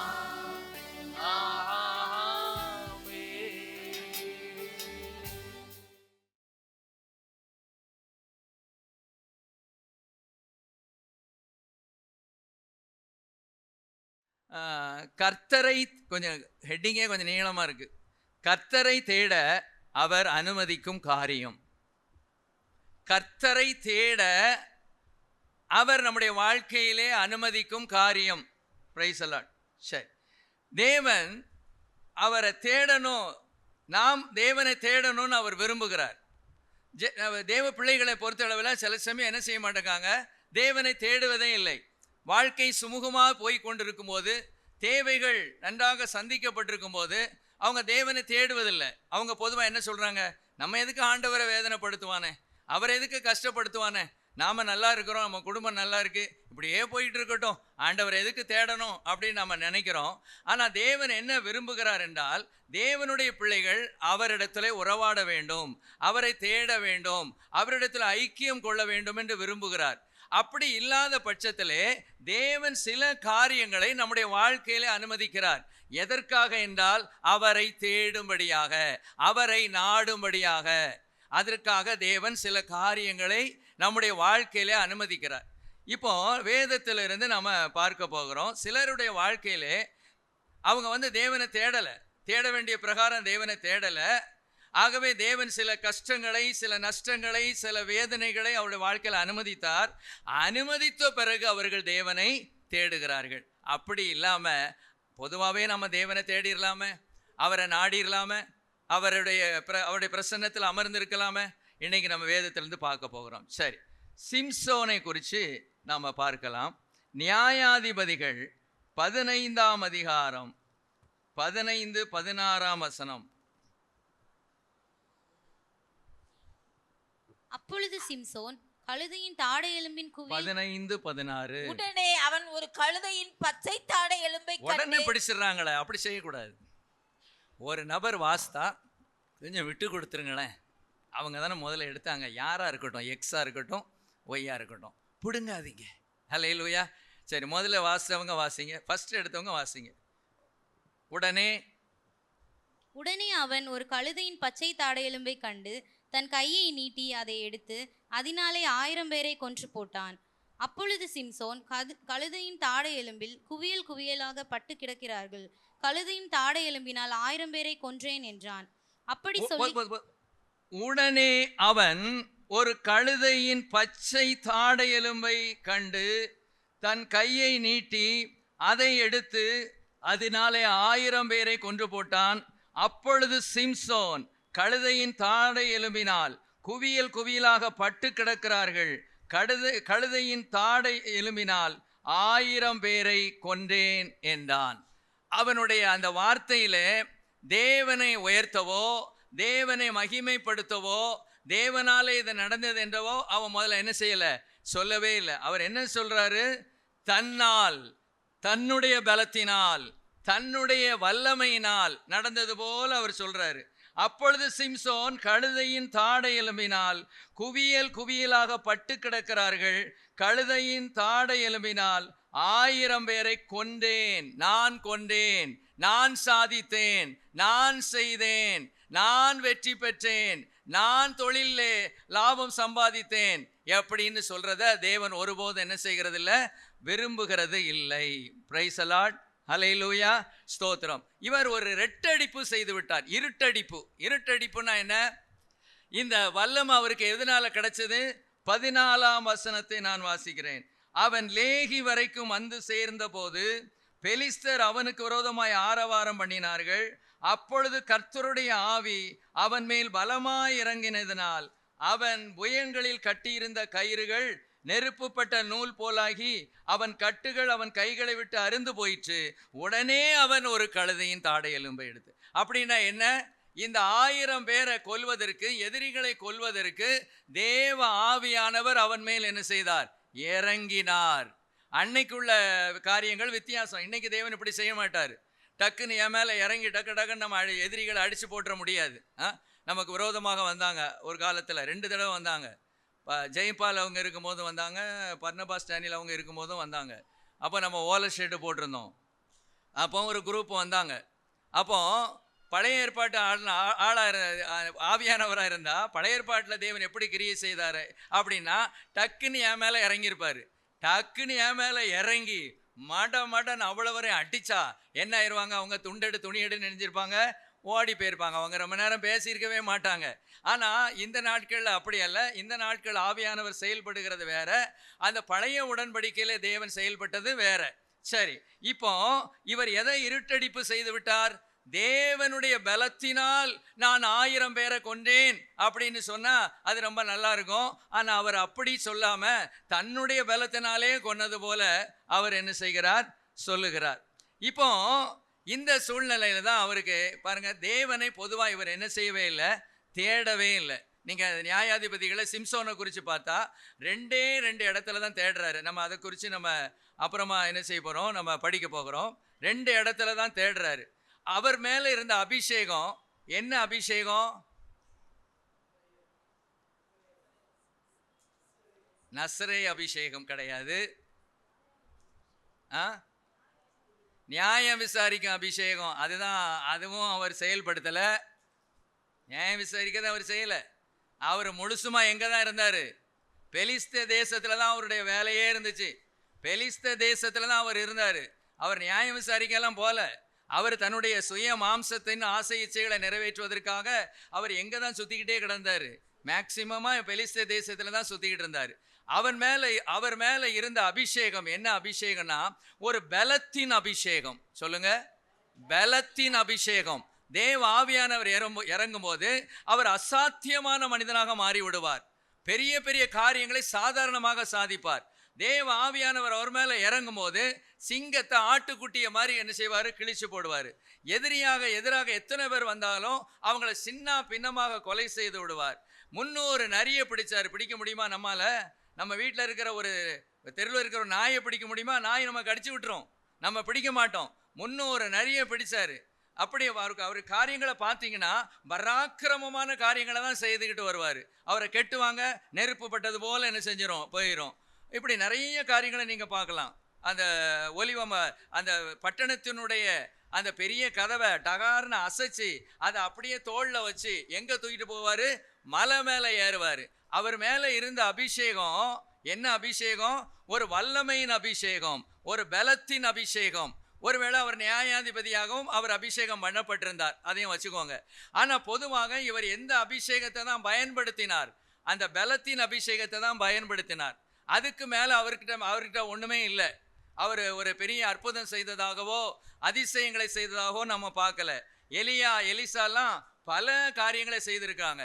பவுல் அப்போஸ்தலன்லாம் பார்த்தீங்கன்னா பிசாசுகளை துரத்தி இருக்கிறார், அவர் வியாதியஸ்தர்களை குணமாக்கி இருக்கிறார், பெரிய பெரிய காரியங்களை அவர் சாதித்து இருக்கிறார். சிம்சோன் அந்த ஒன்றை வச்சுக்கிட்டே கதையை ஓட்டிக்கிட்டு இருந்தான். நம்ம மாதிரி நமக்கு ஒரு அபிஷேகம், ஒரு கிருபை இருந்தா, ஒரு அந்நிய பாஷை இருந்தா, சாகிற வரைக்கும் அந்த அந்நிய பாஷை மாத்திரம்தான் இருக்கும். அப்படியே மறித்து நம்ம மறு உலகத்துக்கு போயிடுவோம். எங்கே போயிடுவோம்? ஆண்டவருடைய சந்நிதிக்கு போயிடுவோம். அதில் வளரணும்னு நம்ம நினைக்கவே இல்லை. இவரை பொறுத்த அளவில் கிருபை செயல்பட்டது, வரங்கள் செயல்பட்டது. ஆனால் தேவனுக்கும் அவருக்கும் உள்ள தொடர்பே இல்லை. தேவனோடு அவர் பேசலை, தேவனோடு அவர் உறவாடலை, தேவனை தேடலை. நம்முடைய செய்தியின் தலைப்பு என்ன? தேவனை, கர்த்தரை தேட அவர் அனுமதிக்கும் காரியம். இப்போ ஆண்டவர் பார்த்தாரு, இவர் மூலமா நிறைய பெரிய பெரிய காரியங்களை நான் செய்கிறேன். ஆனால் இந்த சிம்சோன் என்னை தேடவே மாட்டேங்கிறானே, எனக்கு கொஞ்சம் கூட மரியாதை கொடுக்க மாட்டேங்கிறானே, நான் கொடுத்த வரத்தை எடுக்க மாட்டேன். பைபிள் என்ன சொல்லுது? அவர் கொடுத்த வரங்கள் மாறாதவைகள். அந்நிய பாஷைன்னு ஒன்று கொடுத்திருந்தா நான் எவ்வளவு மோசமானவனாக இருந்தாலும் அது செயல்பட்டு கொண்டே இருக்கும். ஒருவேளை நான் பிரசங்கம் பண்ணுகிற கிருபை எனக்கு தந்திருந்தா எவ்வளவு நான் மோசமானவனாக இருந்தாலும் அந்த பிரசங்க வரம் செயல்பட்டு கொண்டே இருக்கும். அந்த வரம் செயல்படுறதுனால கர்த்தர் என் கூட இருக்கிறாருன்னு நம்ம சொல்ல முடியாது. இப்போ சிம்சோனுடைய காரியத்தில் நீங்கள் பார்த்தீங்கன்னா, இப்போ அடுத்தது தேவன் என்ன செய்கிறார் என்றால், இவன் பெரிய பெரிய அதாவது பலத்தின் மூலமாக பெரிய பெரிய காரியங்களை சாதிக்கிறான். ஆனால் என் கூட பேசவே மாட்டேங்கிறானே, என்னை தேடவே மாட்டேங்கிறானே அப்படின்னு நினச்சி தேவன் ஒரு காரியத்தை அங்கே அனுமதிக்கிறார். எந்த காரியம்னா 17ஆம் வசனம், 15-17. அப்படி சொல்லி தீர்ந்த பின்பு, அது வேண்டாம், 18ஆம் வசனம். அவன் மிகவும் தாகமடைந்து, இப்பதான் வர்றார் வழிக்கு, கர்த்தரை நோக்கி கூப்பிட்டு, தேவரீர் உமது அடியேன் கையினால் இந்த பெரிய ரட்சிப்பை கட்டளையிட்டிருக்க, இப்பொழுது நான் தாகத்தினால் செத்து விருத்த சேதனம் இல்லாதவர்கள் கையில விழ வேண்டுமோ என்றான். அல்லேலூயா. இவன் என்ன, இவன் மேல இந்த அபிஷேகம் என்ன அபிஷேகம்? ஒரு பலத்தின் அபிஷேகம். இவர் எந்த அற்புதமும் செய்யல, எந்த பிசாசையும் துரத்தல, இவர் எந்த விதமான ஒரு பிரசங்கமும் பண்ணல, பெரிய நியாயம் தீர்த்த மாதிரி நம்ம பைபிள்ல இல்லை. ஆனா அவர் 20 வருஷம் நியாயம் விசாரித்தார் அப்படிங்கிற ஒரு வார்த்தை இருக்கு. அதை வச்சு கொஞ்சம் நியாயம் விசாரிச்சிருக்கலாம். சரி, இப்போ இவர் கர்த்தரே தேடாதனால தேவன் ஒரு காரியத்தை அங்கே அனுப்புகிறார். என்ன? இவருக்கு என்ன இல்லை? குடிக்கிறதுக்கு தண்ணி இல்லை. இவருடைய தேவை சந்திக்கப்படலை. தண்ணி, சாப்பாடும் தண்ணியும் ரொம்ப முக்கியமானது. ரொம்ப நம்ம அறிந்து கொள்ள வேண்டும். தண்ணி நமக்கு ரொம்ப முக்கியம். அதுக்கு அடுத்தபடியாக நமக்கு முக்கியமானது எது? சாப்பாடு. அப்போ நம்ம இப்படி எடுத்துக்கொள்ளலாம், அவனுடைய தேவைகள் என்ன செய்யப்படலை? சந்திக்கப்படலை. நம்ம வாழ்க்கையில் எல்லாம் சுமூகமாக போய்கிட்டு இருக்கோம், நல்ல சம்பளம் இருக்கும், நல்ல சரீரத்தில் நல்ல ஆரோக்கியம் இருக்கும். ஆனால் தேவனை மாத்திரம் தேட மாட்டோம். தேவையில்லை. அவரை எதுக்கு தேடணும்? ஆபத்து காலத்தில் என்னை நோக்கி கூப்பிடு, நான் உன்னை விடுவிப்பேன் என்று ஆண்டவர் சொல்லியிருக்கிறாரே. ஆபத்து வரும்போது, பிரச்சனை வரும்போது நான் ஆண்டவரை தேடுவேன் அப்படின்னு அநேகர் நம்ம விட்டுடுறோம். அப்படி அல்ல. வேற ஒன்றும் வேண்டாம். நம்ம கணவன் மனைவி இருக்கிறாங்க வச்சுக்கோங்களேன். நம்ம மனைவி ஒரு 2-3 மணி நேரம் நம்மோடு பேசலை, எப்படி இருக்கும்? யார்கிட்டயாவது கேட்போமா? அல்லேலூயா. ஜோசப்கிட்ட கேட்போம். முன்னால் இருக்க உங்கள் வீட்டம்மா வந்திருக்கடா, ஒரு நாள் உன் கூட பேசலை, உன் மனசு எப்படி இருக்கும்? ஒன்றுமே இருக்காதோ? சும்மா சொல்லப்பா, எல்லா வீட்லையும் நடக்கிறதா, உன்னைய வச்சு தான் எல்லா வீட்லையும் இதுதான் நடக்கு. என்ன? மனைவி பேசணும்னு எதிர்பார்க்கிறான். அல்லேலூயா, ஸ்தோத்திரம். அப்போ நம்ம துணை பேசாமல் இருந்தாலே அந்த வீட்டில் எப்படி என்ன இருக்காது?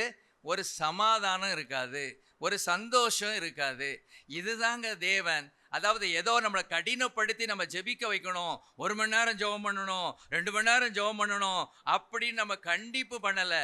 என் பிள்ளை என்கிட்ட பேச மாட்டேங்கிறாளே, இவளுக்கு எவ்வளவு நன்மை செஞ்சுருக்கேன், இவனுக்கு எவ்வளவு நன்மை நான் செஞ்சுருக்கிறேன், ரட்சிப்பை கொடுத்துருக்கிறேன், அபிஷேகத்தை கொடுத்துருக்கிறேன், வாகனத்தை கொடுத்துருக்கிறேன், வீட்டை கொடுத்துருக்கிறேன், சமாதானத்தை கொடுக்குறேன், அதை அனுபவிச்சுக்கிட்டு தான் இருக்குதோ ஒழிய என் பிள்ளை ஒரு நாளாவது என்கிட்ட என்ன செய்ய மாட்டேங்க, பேச மாட்டேங்கன்னு சொல்லிட்டு தேவன் என்ன செய்யறாரு, பேச வைக்கிறதுக்கு ஒரு சின்ன பிரச்சனையை உள்ள நுழைக்கிறார்.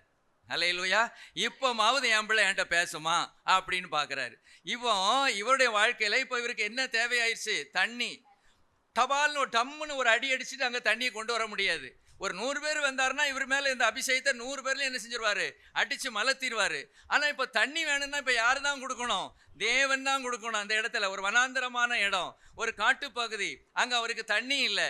இப்போ தான் யாரை நோக்கி கூப்பிடுறாரு, தேவனை நோக்கி கூப்பிட்டு தன்னுடைய காரியத்தையும் சொல்றாரு. என்ன சொல்றாரு, தேவரீர் உமது அடியேன் கையினால். இப்போ தான் வருது, உமது அடியேன் கையினால். Price the Lord. இதுக்கு முன்னால் எப்படி வந்துச்சு, நான் 1000 பேரை கொண்டேன் அப்படின்னு பிகு பண்ணவர். பிரச்சனை வந்தோடனே அப்படியே நம்ம வரோமா இல்லையா, நல்லா நம்ம எந்த பிரச்சனையும் இல்லைன்னு வைங்களேன், அட போட்டு பார்த்துடலாம், அவனை பேசிடலாம், இவனை பேசிடலாம், அவனை கலாச்சிடலாம், இவனை பார்த்துடலாம். நம்ம குடும்பத்தில் நம்ம பிள்ளைகள் வாழ்க்கையில் ஒரு சோதனை, பயங்கரமான ஒரு வியாதி, பயங்கரமான ஒரு பிரச்சனை வருது.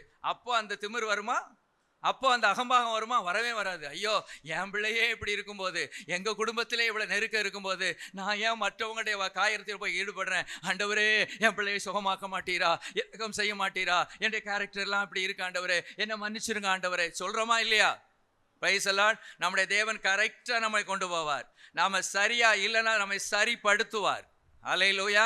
நம்முடைய தேவன் நல்லவர். எதற்காக என்றால் நான் சரியான பாதையிலே போக வேண்டும் என்பதற்காக. சிம்சோன் மேலே தேவ ஆவியானவர் இறங்கினார், மகத்தான காரியங்களை செய்தார்.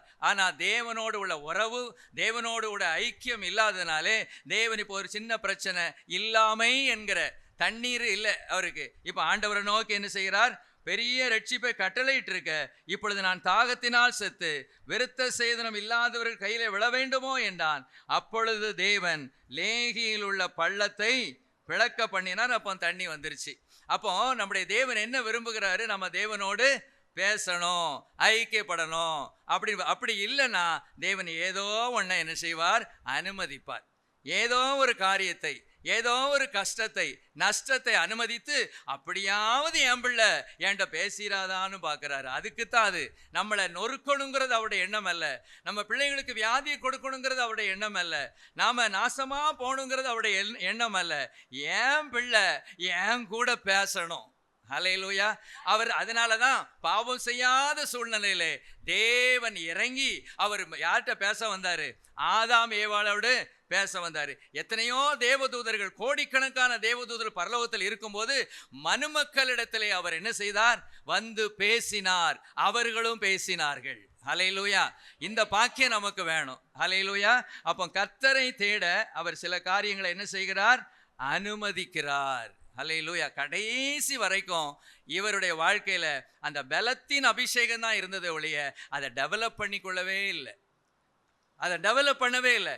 இப்போ எலியான்னு எடுத்துக்கிட்டிங்கன்னா அவருக்கு அற்புதங்களை செய்கிற சக்தி இருந்துச்சு, சவால் விடுகிற சக்தி இருந்துச்சு, எதிரிகளை அழிக்கிற அந்த வல்லமை இருந்துச்சு, இப்படி பல காரியங்கள் இருந்துச்சு. ஆனால் இவர்கிட்ட ஒன்னோட அந்த ஒன்றை வச்சுட்டு தான் அப்படியே மறிச்சு போனார். ஒரே ஒரு அற்புதம் செய்யக்கூடிய வல்லமை வந்தது. எதில், இந்த இடத்துல தண்ணீர் கிடைச்சது. அற்புதமா இல்லையா, அதிசயமா இல்லையா? அதுவும் அவர் ஜெபம் பண்ணதுனால. ஒருவேளை நம்முடைய வாழ்க்கையிலே ஒரு வரம் இருந்துச்சுன்னா அடுத்த வரம் நம்ம வாழ்க்கையில செயல்படணும்னா தேவனை நோக்கி கூப்பிடணும். ஹல்லேலூயா. முதல்ல அவர் தர்ற வரம் கிருபையாலே, இரக்கத்தினாலே. கிருபை என்கிற வார்த்தையை வச்சுக்கிடுவோம். கிருபையினாலே முதல்ல ஒரு வரத்தை நமக்கு தர்றாரு. சிலர் எடுத்த உடனே 2 வரத்தை கொடுத்துருவாரு.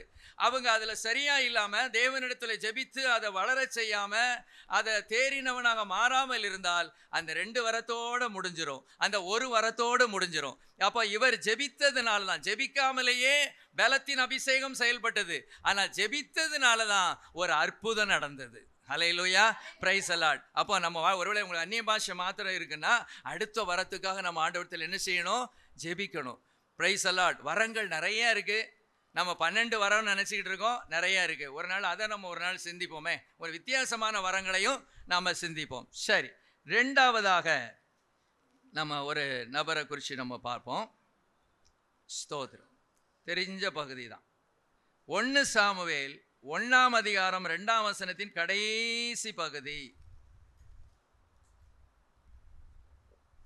அன்னாளுக்கோ பிள்ளை இல்லை, அன்னாளுக்கோ பிள்ளை இல்லை. 5ஆம் வசனத்திலிருந்து இப்போ பாருங்க, அன்னாளுக்கு என்ன இல்லை? பிள்ளை இல்லை. அன்னாளை சிநேகித்தபடியினால் அவளுக்கு இரட்டிப்பான பங்கு கொடுப்பான், கர்த்தரோ அவள் கற்பத்தை அடைத்திருந்தார். புரிஞ்சுக்கிட்டா? பிள்ளை இல்லாததுக்கு காரணம் கணவன் அல்ல, மனைவி அல்ல, அல்லது கணவனுக்கு ஏதோ குறைவு அல்லது மனைவிக்கு ஏதோ குறைவு அல்ல. கர்த்தரே அந்த கற்பத்தை என்ன செய்திருந்தார்? அடைத்திருந்தார். அல்லேலூயா. ஏன்? கர்த்தர் அன்னாளுடைய வாழ்க்கையிலே ஒரு காரியத்தை விரும்பினார். இந்த அன்னாள் என்ன பண்ணார்னா, தேவனை தேடுகிறதே இல்லை, தேவனை தேடுகிறதே இல்லை. எதை வச்சு நான் சொல்றேன் அப்படின்னா, தொடர்ந்து வாசிக்கிறேன். கர்த்தர் அவள் கற்பத்தை அடைத்தபடியினால், திருப்பி அதை சொல்றார் ஆண்டவர், அவளுடைய சக்களத்தையும் அவள் துக்கப்படும்படியாக அவளை மிகவும் இசனப்படுத்துவாள். அவள் கர்த்தருடைய ஆலயத்துக்கு போகும் சமயத்தில் அவள் வருஷந்தோறும் அந்த பிரகாரமாக செய்வாள். இவள் அவளை மனமடிவாக்குவாள். அப்பொழுது அவள் சாப்பிடாமல் அழுது கொண்டிருப்பாள். அந்த பிரச்சனை வரும்போது அவள் என்னதான் செய்து கொண்டிருப்பாள்? அழுது கொண்டே இருப்பாள். கர்த்தரை தேட மாட்டாள். கர்த்தரை என்ன செய்ய மாட்டாள்? தேட மாட்டாள். பிரச்சனை வரும்போது ஒரு அழுகை என்கிற ஆயுதத்தை அவள் என்ன செய்தா? பயன்படுத்தினா. அழுதுகிட்டே இருப்பா, துக்கப்பட்டுக்கிட்டே இருப்பா, வேதனைப்பட்டு கொண்டே இருப்பா. தேவன் அன்னாளுடைய விஷயத்துல 2 காரியத்தை எதிர்பார்த்து தடைகளை கொண்டு வந்தார். 2 காரியம். ஒன்று, அன்னாள் தேவனை தேட வேண்டும். 2வது, அன்னாளுடைய பிள்ளையை கர்த்தருக்கு ஒப்பு கொடுக்க வேண்டும். இந்த 2 காரியத்தை நிமித்தமாக தேவன் அவளுக்கு என்ன செய்ய இருந்தாரு? பிள்ளையை என்ன செய்ய இருந்தாரு? குழந்தைய கொடுக்காமல் இருந்தார். சில சமயங்களில் தேவன் அப்படி செய்வார். இப்போ உதாரணத்துக்கு எடுத்துக்கோங்களேன். எங்களுக்கு குழந்தை பிறந்த முதல் வருஷமே எங்களுக்கு குழந்தை கிடச்சிருந்துன்னு வைங்களேன், இந்த மாதிரி நாங்கள் ஜெபம் பண்ணியிருக்க மாட்டோம். அல்லேலூயா, ஸ்தோத்திரம். ஆண்டவரே, ஒரு குழந்தை நீர் கொடுத்தாலும் பரவாயில்ல, ஆண்டவரே ஒரு ஆண்மகனாக நீர் கொடுப்பீர் என்றால் நாங்கள் ஊழியத்துக்கே கொடுப்பேன் அப்படின்னு நான் என்ன செஞ்சிட்டோம்? பொருத்தனெல்லாம் பண்ணிட்டோம். ஆனால் அவன் படித்து வர ஆரம்பிக்கும் போது எங்கள் புத்தி கொஞ்சம் மாறுச்சு.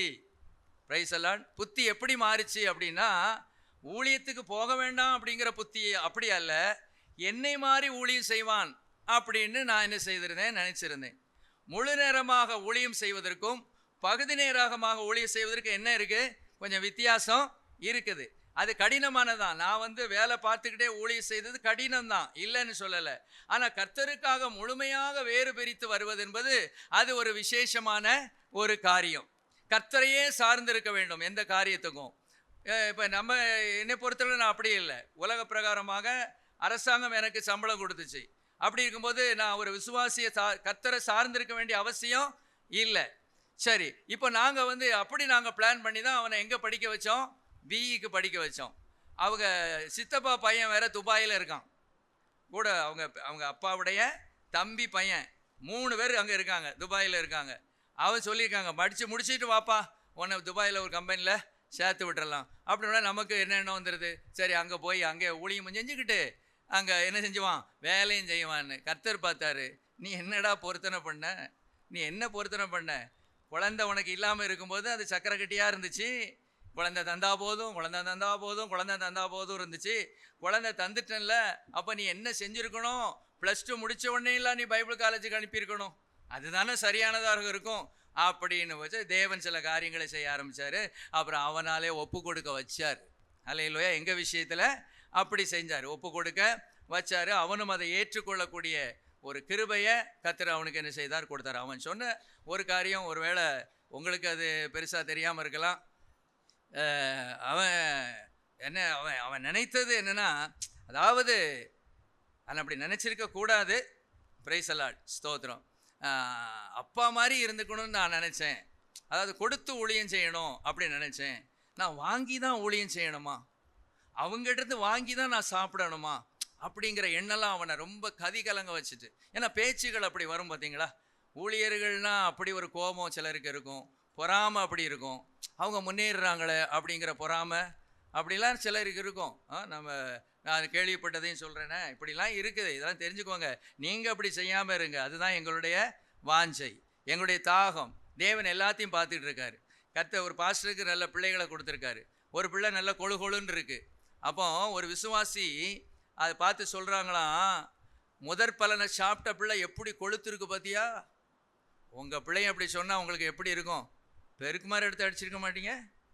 இங்கே வா, இங்கே வாப்பா, நீ போட்டில் சோத்துலையா என் பிள்ளை வளர்ந்தான்? கேட்போமா கேட்க மாட்டோமா? ஆனால் ஒரு ஊழியக்காரன் அதை கேட்க முடியுமா? ஏன்? ஊழியக்காரன் எதனால தான் போஷிக்கப்படுறான்? அதனால தான் போஷிக்கப்படுறான். விசுவாசிகிட்ட வாங்கி தான் அவங்க என்ன செய்கிறாங்க? சாப்பிடுறாங்க. அதை அவன் சுற்றி அதை என்ன காமிக்கிறான்? சுட்டி காண்பிக்கிறான். முதற்பலனை சாப்பிட்டுட்டு கொழு கொழுன்னு இருக்கு பாரு. இதெல்லாம் நீங்கள் ஏற்றுக்கணும். உங்கள் பிள்ளைய ஒரு சின்ன லேசாக ஏதாவது சொல்லிட்டா எவ்வளோ கோவம் வருது. இப்படி உங்கள் பிள்ளைய சொன்னால் உங்களுக்கு எப்படி இருக்கும்? இதே வார்த்தையை தானே சொல்லுவீங்க. நீ போட்ட சோத்துலையா என் பிள்ளை வளர்ந்துச்சு? கேட்போமா கேட்க மாட்டோமா? உண்மையே சொல்லுங்கள். கண்டிப்பாக கேட்போம். வரிஞ்சு கட்டிட்டு வந்துடுவோம். அந்த பாஸ்டர் ஒன்றுமே செய்யலை. ஏன்னா இதுதானே ஒரு ஊழியக்காரனுக்கு. இதெல்லாம் போய் என்ன செய்ய முடியாது, கேட்க முடியாது. தேவ சமூகத்தில் அப்படி வச்சுருவாங்க. அல்லேலூயா, ஸ்தோத்திரம். ரொம்ப கவனமாகவும் நாம் என்ன செய்யணும், இருக்கணும். கிருபையாக அவனுக்கு அந்த ஊழிய பாக்கியத்தை கொடுத்தார். திருமண காரியம் வரும்போதும் நாங்கள் ரொம்ப யோசிச்சுட்டு தான் இருந்தோம். நல்ல பிள்ளைகள் நிறையா இருக்கிறாங்க. ஆனாலும் ஊழியத்தில் உள்ள ஒரு பிள்ளை வேணும், அப்படி தான் காத்திருந்தோம். கர்த்தர் கரெக்டாக கொடுத்தாரு, ஊழியத்தை கொண்டு போகிறார். அல்லேலூயா. இன்னும் கிருபைகளை கொடுப்பார். அவங்க உண்மையாய் தேவ சமூகத்தில் அமர்ந்திருந்தால் இன்னும் கிருபைகளை, இன்னும் வரங்களை என்னை விட, பிரைஸ் அலாட், அவங்க ஊழியத்தை இன்னும் மேன்மையாக நடத்த. ஏன்னா ஊழியம் கர்த்தருடையது. ஊழியம் யாருடையது? கர்த்தருடையது. அல்லேலூயா. நம்முடையது இல்லை. ஊழியம் யாருடையது? கர்த்தருடையது. சரி, நான் இப்போ இங்கே வந்துடுறேன். இப்போ இந்த அம்மா செஞ்ச ஒரு காரியம் என்னன்னா, இந்த பிரச்சனையில் அவங்க என்ன செஞ்சிருக்கணும்? அந்த தேவனை தேடி இருக்கணும். ஆண்டவரே, நான் நொறுக்கப்படுகிறேன் ஆண்டவரே. அழுது கொண்டு இருப்பாள், அப்படிதான் வசனம் சொல்லுது. அவர் ஒவ்வொரு வருஷமும் போகும்போது அங்கே பிரச்சனை வரும். அப்போ அவள் அழுதுகிட்டு இருப்பா. ஆனால் அவள் ஒன்று செய்ய ஆரம்பிச்சா. பிரைஸ் அல்லாஹ். 10ஆம் வசனம், அவள் போய் ஆலயத்துக்குள்ளே போயிட்டா. அதுக்கு முந்தின வசனம் இருக்கு. அவள் போய் மனங்கசந்து மிகவும் அழுது கர்த்தரை நோக்கி விண்ணப்பம் பண்ணி, சேனைகளின் கர்த்தாவே, தேவரீர் உம்முடைய அடியாளின் சிறுமையை கண்ணோக்கி பார்த்து. இப்பதான் ஜெபம் பண்ண ஆரம்பிக்கிறா, இப்பதான் உறவாட ஆரம்பிக்கிறா. தன்னுடைய பிரச்சனையை தேவனிடத்துல சொல்லுகிறாள். அல்லேலூயா. முதல்ல இவளுக்கு இந்த சாமுவேல் கிடைச்சிருந்தான்னா இந்த சாமுவேலுக்காக ஜெபிச்சிருக்கவும் மாட்டா. தேவனோடு அப்புறம் அவளுக்கு ஒரு ஐக்கியம் இருந்திருக்காது. அந்த சாமுவேலை தேவனுக்கு ஒப்பு கொடுத்திருக்கவும் மாட்டாள். அல்லேலூயா.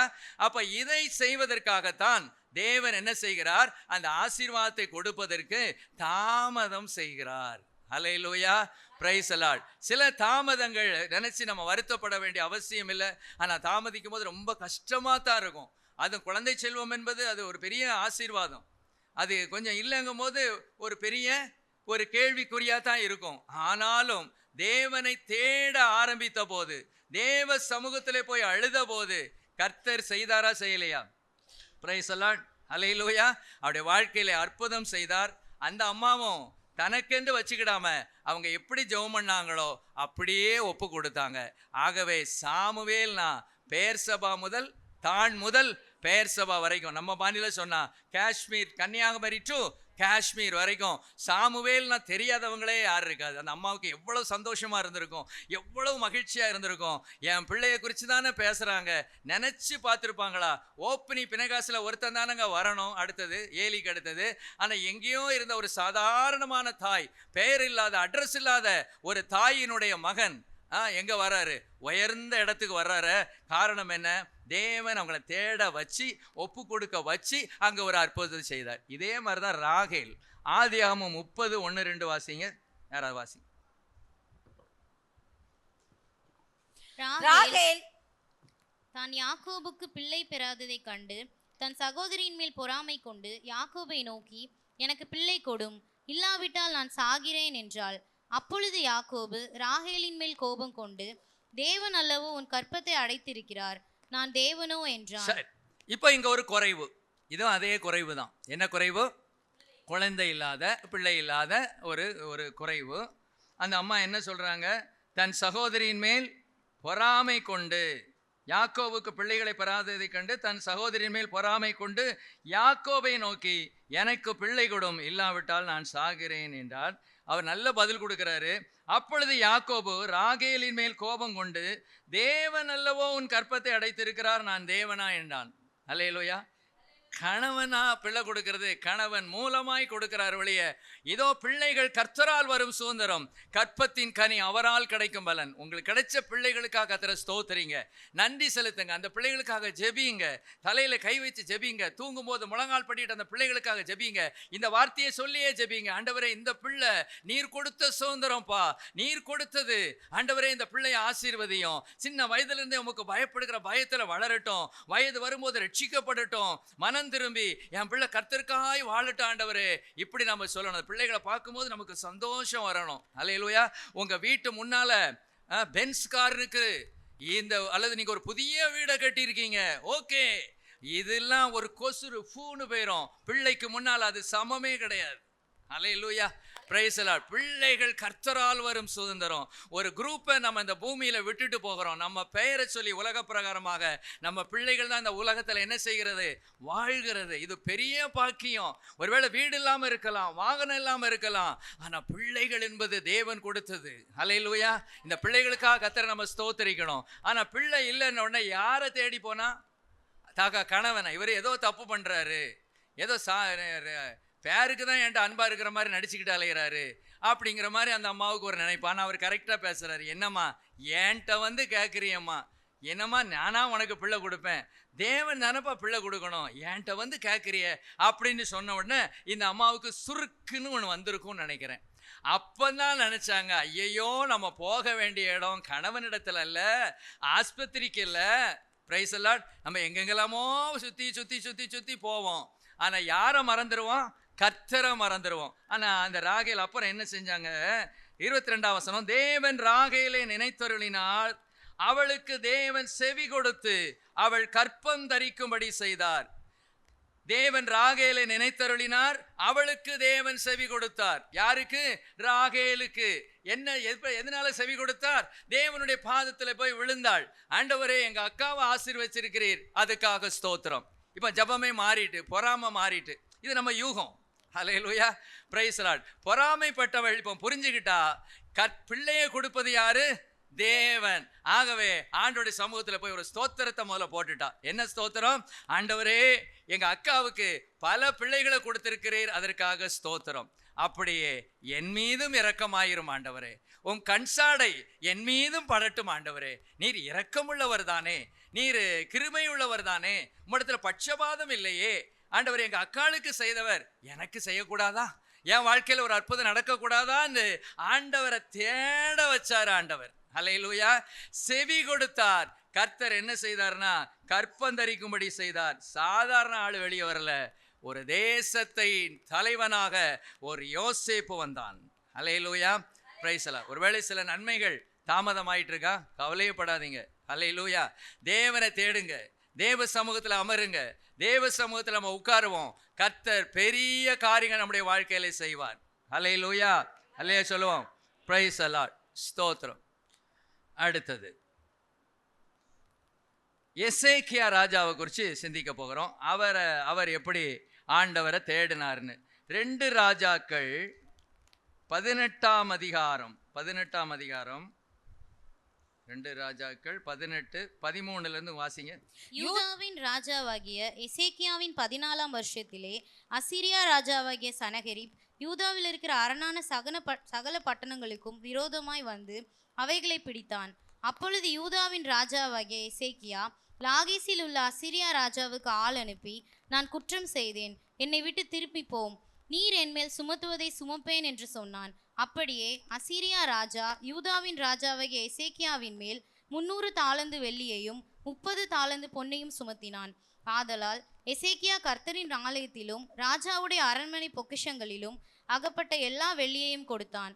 அக்காலத்திலே யூதாவின் ராஜாவாகிய எசேக்கியா கர்த்தருடைய ஆலய கதவுகளிலும் நிலைகளிலும் தான் அழுத்தியிருந்த பொன் தகடுகளை கலற்றி அவைகளை அசீரியா ராஜாவுக்கு கொடுத்தான். ஆகிலும் அசீரியா ராஜா லாகீசிலிருந்து தர்தானையும் ரப்சாரிசையும் ரப்சாக்கேயையும் பெரிய சேனையோட எருசலேமுக்கு எசேக்கியா ராஜாவினிடத்தில் அனுப்பினார். Praise the Lord. ஹல்லேலூயா. இன்னைக்கு ஜெபத்திலே கூட ஸ்வீட்ஸன் இந்த காரியத்தை என்ன செஞ்சான் சொன்னான். கவனிச்சிங்களா? Praise the Lord. ஹல்லேலூயா. ஸ்தோத்திரம். இப்போ எசேக்கியா ஒரு சாதாரணமான மனிதன் அல்ல, கர்த்தரின் பார்வைக்கு செமையானதை செய்கிற ஒரு மனுஷன்தான். அதில் எந்த மாற்று கருத்தும் இல்லை. ரொம்ப நல்ல மனுஷன். ஆனால் இப்போ அவருக்கு ஒரு பிரச்சனை வருது. எந்த ராஜா? அசீரிய ராஜா தானே. அசீரிய ராஜா இப்போ என்ன செய்கிறாரு? சண்டைக்கு என்ன செய்கிறாரு? வாராரு. எப்பவும் இவர் தேவனை நோக்கி கூப்பிடுறவர் தானே, தேவனை தேடுகிற ஒரு மனுஷன் தானே. இப்போ இவர் என்னதான் செஞ்சிருக்கணும்? நமக்கு ஒரு புகலிடம் இருக்கிறது, நமக்கு ஒரு கேடகம் இருக்கிறது, நமக்கு ஒரு மறைவிடம் இருக்கிறது. நம்முடைய ஜெபத்துக்கு பதில் கொடுக்கிற ஒரு தேவன் இருக்கும்போது நாம் ஏன் அங்கேயும் இங்கேயும் அலையணும்? ஏன் சிபாரிசை எதிர்பார்க்கணும்? ஏன் ரெக்கமெண்டேஷனை எதிர்பார்க்கணும்? ஏன் லஞ்சத்தை கொடுத்து காரியத்தை சாதிக்கணும்? நாம் இப்படி தான் செய்கிறோம். அல்லேலூயா. சில இடத்துல எழுதி போட்டிருக்கோம், லஞ்சம் கொடுப்பதும் லஞ்சம் வாங்குவதும் பாவம்னு இருக்கும், மேலே போட்டிருக்கோம். அந்த டிபார்ட்மெண்ட்டில் லஞ்சம் கொடுக்கவும் செய்யணும், அவங்க வாங்கவும் செய்வாங்க. அவங்க கொடுக்காம வாங்காமல் எதுவும் என்ன செய்யாது, நடக்காது. அது ஒரு பெரிய குற்றம்னு சொல்லுவாங்க. அல்லேலூயா. ஸ்தோத்திரம். சரி, இப்போ பாருங்க, இவருக்கு நல்லாவே தெரியும் தேவன் பெரியவர், அவர் ஒரு பெரிய யுத்தம் செய்கிறவர், அவர் நம்முடைய வாழ்க்கையில உதவி செய்வார் அவரை நோக்கி கூப்பிட்டால் அப்படின்னு அவருக்கு தெரியும். ஆனால் அவர் இப்போ என்ன செய்யல? தேவனை தேடாம சுமூகமாக முடிக்கணும்னு நினைக்கிறாரு, மனுஷீக ரீதியாக. இப்போ நமக்கு ரவுடி ஒரு பிரச்சனைக்கு வந்துட்டான்னு வச்சுக்கோங்களேன். ரவுடி நம்ம மேலே கல்ல உண்டு எறிகிறான், வீட்டில் வாசல் வந்து நிற்கான், டபால் கேட்டை அடிக்கிறான் அப்படின்னா நாம் என்ன செய்வோம்? சும்மா சொல்லுங்களேன் ராஜதோ பிரதர், நீங்கள் சொல்ல நானே ஒரு பெரிய ஆள் அப்படிங்கீங்களோ? அப்படி இல்லையே. இப்போ சாந்த சொர்பியை மாறிட்டீங்கன்னு நினைக்கிறேன். அல்லேலூயா. ஸ்தோத்திரம். உங்கள் வீட்டு வாசலில் வந்து ஒரு ரவுடி டிமால்னு அடிக்கிறான், என்ன செய்வோம்? பொதுவாக என்ன தான் செய்வோம்? கேட்போம், யாரப்பா நீன்னு கேட்போம். ஒரு மாதிரி மீசைஸெல்லாம் இருந்ததுன்னா யார் அடிச்சுட்டு போகிறான்னு விட்டுருவோம். நாங்களாம் அப்படி விட்டுருவோம். ஆனால் நீங்கள் அப்படி விட மாட்டீங்க, கொஞ்சம் போல்டான ஆள். என்னப்பா யார் வீட்டை வந்துப்பா அடிக்கா? இல்லை மாறி ஈரி தண்ணி எண்ணி போட்டிருக்கியா? வீட்டோட மாறி ஈரி வந்திருக்கியாப்பா? இந்த உனக்கும் எனக்கும் சம்மந்தம் இல்லை, மரியாதையாக என்ன செஞ்சிரு, போயிரு அப்படின்னு சொல்லுவோம். பேசுகிறதுக்கு நமக்கு உரிமை இருக்குது, அதனால் பேசவே வேண்டான்னு சொல்லலை. நம்ம ஊமையாக ஆண்டவர் என்ன செய்யலை, வைக்கலை. அது பேசலாம், பொதுவான காரியங்கள் நம்ம பேசலாம். ஆனால் பிரச்சனைகள் ரொம்ப அதிகமாயிடுச்சு அப்படின்னா நம்ம பேசி அதை என்ன செய்ய முடியாது, சாதிக்க முடியாது. சிலர் என்ன செய்வாங்கன்னா, இந்த ரவுடியை வைக்கிறதுக்கு இன்னொரு ரவுடிக்கு ரூபாயை கொடுத்து அந்த ரவுடியை வச்சு இந்த ரவுடியை என்ன செய்வாங்க, அடிப்பாங்க. இதெல்லாம் சுமூகமாக நம்ம நாட்டில் நடந்து கொண்டு இருக்கிற ஒரு காரியம். ஒரு ரவுடி வரானா அந்த ரவுடி அடிக்கிறதுக்கு இன்னொரு ரவுடிகிட்டு காசை கொடுத்துருவாங்க. அது மாதிரி தான் அந்த நாட்களில் ராஜாக்கள் இப்படி தான் செய்வாங்க. எதுக்காக உள்ள வராங்க? பணத்துக்காக வர்றாங்க, அல்லது இடத்துக்காக வர்றாங்க, ஜனங்களுக்காக வராங்க. இப்போ இதை புரிஞ்சுக்கிட்டு தேவையானதை இவன் நீ எதுக்கே கொள்ளையடிக்கிற, நானே என்ன செஞ்சிடறேன், 300 தாலந்து அவன் 300 தாலந்து வெள்ளி 30 தாலந்து பொண்ணை தந்துடுறேன்னு சொன்னோன்னே அவர் ஓகேன்னு சொல்லிட்டார். அதாவது அவர் மனுஷீக ரீதியாக முடிவுகளை என்ன செய்தார், எடுத்துறாரு. அவனை சாந்தப்படுத்திடலான்னு நினச்சாரு, இந்த ரூபாயெல்லாம் கொடுத்து சாந்தப்படுத்திடலான்னு நினச்சாரு. ஆனால் வாங்கும்போது தான் அப்படி வாங்கினான்னு வெளிய ஆகிலும் அவனால் என்ன செய்ய முடியல, இருக்க முடியல. அவன் பழையபடி என்ன செஞ்சிட்டான், சண்டைக்கு வந்துட்டான். ஹல்லேலூயா. ஸ்தோத்திரம். இப்போ அந்த சண்டைக்கு வந்த பிறகு தான் நீங்கள் பார்த்தீங்கன்னா அவர் என்ன செய்கிறாரு, ஜெபம் பண்ண ஆரம்பிக்கிறார், தேவனை தேட ஆரம்பிக்கிறார். அதை மாத்திரம் பார்த்துறோம். 19:1 ராஜாவாகிய எசேக்கியா அதை கேட்டபோது, எதை கேட்டபோது? அசீரியா ராஜாவினுடைய ஸ்தானாதிபதிகள் வந்து மிரட்டுறாங்க, அவங்க வந்து உருட்டுறாங்க, அவரை பயப்பட வைக்கிறாங்க. அசீரியா ராஜாங்கிறது அந்த நாட்களில் உள்ள ஒரு தலைமை ராஜா. அதாவது அசீரியா, பாபிலோன், எகிப்து இவங்கெல்லாம் ரொம்ப டாப்பில் உள்ளவங்க. இப்போ இருக்கிற சீனா, வடகொரியா, அமெரிக்கா இப்படிப்பட்ட நாடுகள். அப்போ அவன் வந்து மிரட்டும் போது நம்ம என்ன செய்வோம், பயப்படுவோம். ராஜாவாக எசேக்கியா இப்போ என்ன செய்கிறாரு, அதை கேட்டபோது, முதல்ல கேட்டபோது என்ன செஞ்சாரு, பணத்தை கொடுத்து, பொண்ணை கொடுத்து, வெள்ளியை கொடுத்து சாந்தப்படுத்த முயற்சி செய்தாரு. அந்த முயற்சி ஃபெயில் ஆயிடுச்சு. இப்போ யாரை தேட ஆரம்பிக்கிறாரு, தேவனை தேட ஆரம்பிக்கிறார். இவர் மாத்திரம் அந்த 300 வெள்ளியையும் அந்த 30 தாளத்தையும் வாங்கிட்டு போயிருந்தாருன்னு வச்சுக்கோங்களேன், இவர் என்ன நினைப்பாரு, எசேக்கியா என்ன நினைப்பாரு, பிரச்சனையே இல்லை, பணத்தை கொடுத்து காரியத்தை சாதிச்சிட்டேன், தேவனையும் தேட வேண்டிய அவசியம் இல்லை அப்படின்னு நினைச்சிருப்பார். இப்போ தேவனை தேடுவதற்காக தேவன் என்ன பண்றாருன்னா, அசீரிய ராஜா பழையபடி வர்றதுக்கு என்ன செஞ்சிட்டாரு, அனுமதித்து விட்டார்.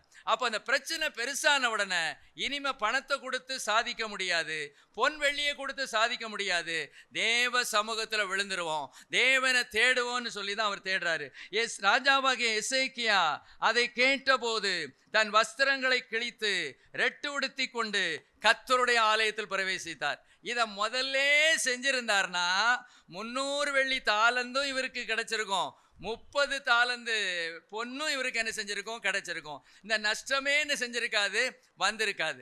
நம்ம பொறுத்தளவில் சில சமயங்களில் நஷ்டம் வந்த பிறகுதான் தேவனையே தேட ஆரம்பிக்கும். ஆண்டவர் சொல்றாரு, இந்த எசேக்கியா ராஜாவை மாதிரி நஷ்டம் வந்த பிறகு என்ன தேடாத, ஆனாலும் பரவாயில்ல, என் பிள்ளை அவன் படிச்சிட்டான், அதுல கற்றுக்கிட்டான், கற்றுக்கொண்ட பிறகு அவன் ஒழுங்கா என் பாதத்துல வந்துட்டான்.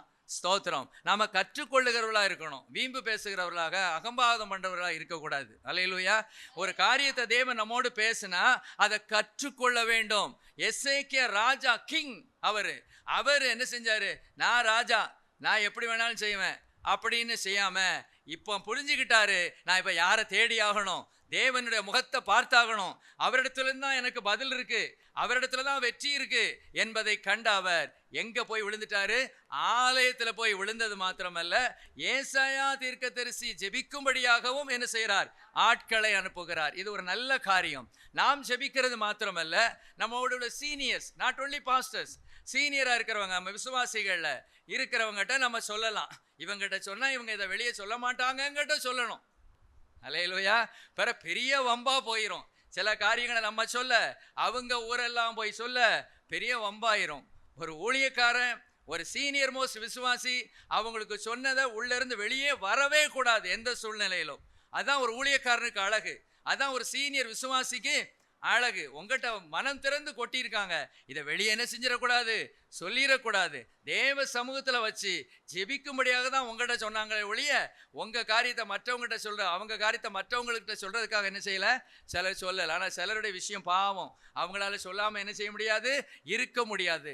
சொல்லலைன்னா வயிறு வீங்கி அப்புறம் உடஞ்சி என்னெல்லாமோ ஆயிரும். ஆகவே 4 பேர்கிட்ட சொன்னாதான் அவங்களுக்கு நிம்மதியா இருக்கும். அப்படி கிடையாது. உன் பிள்ளைய பற்றி சொல்லுவியா மற்றவங்ககிட்ட, உங்க பிள்ளைகளை குறித்து சொல்லுவீங்களா, கேட்டீங்களா என் பிள்ளை நேற்று இந்த தப்பு பண்ணா சொல்லுவீங்களா?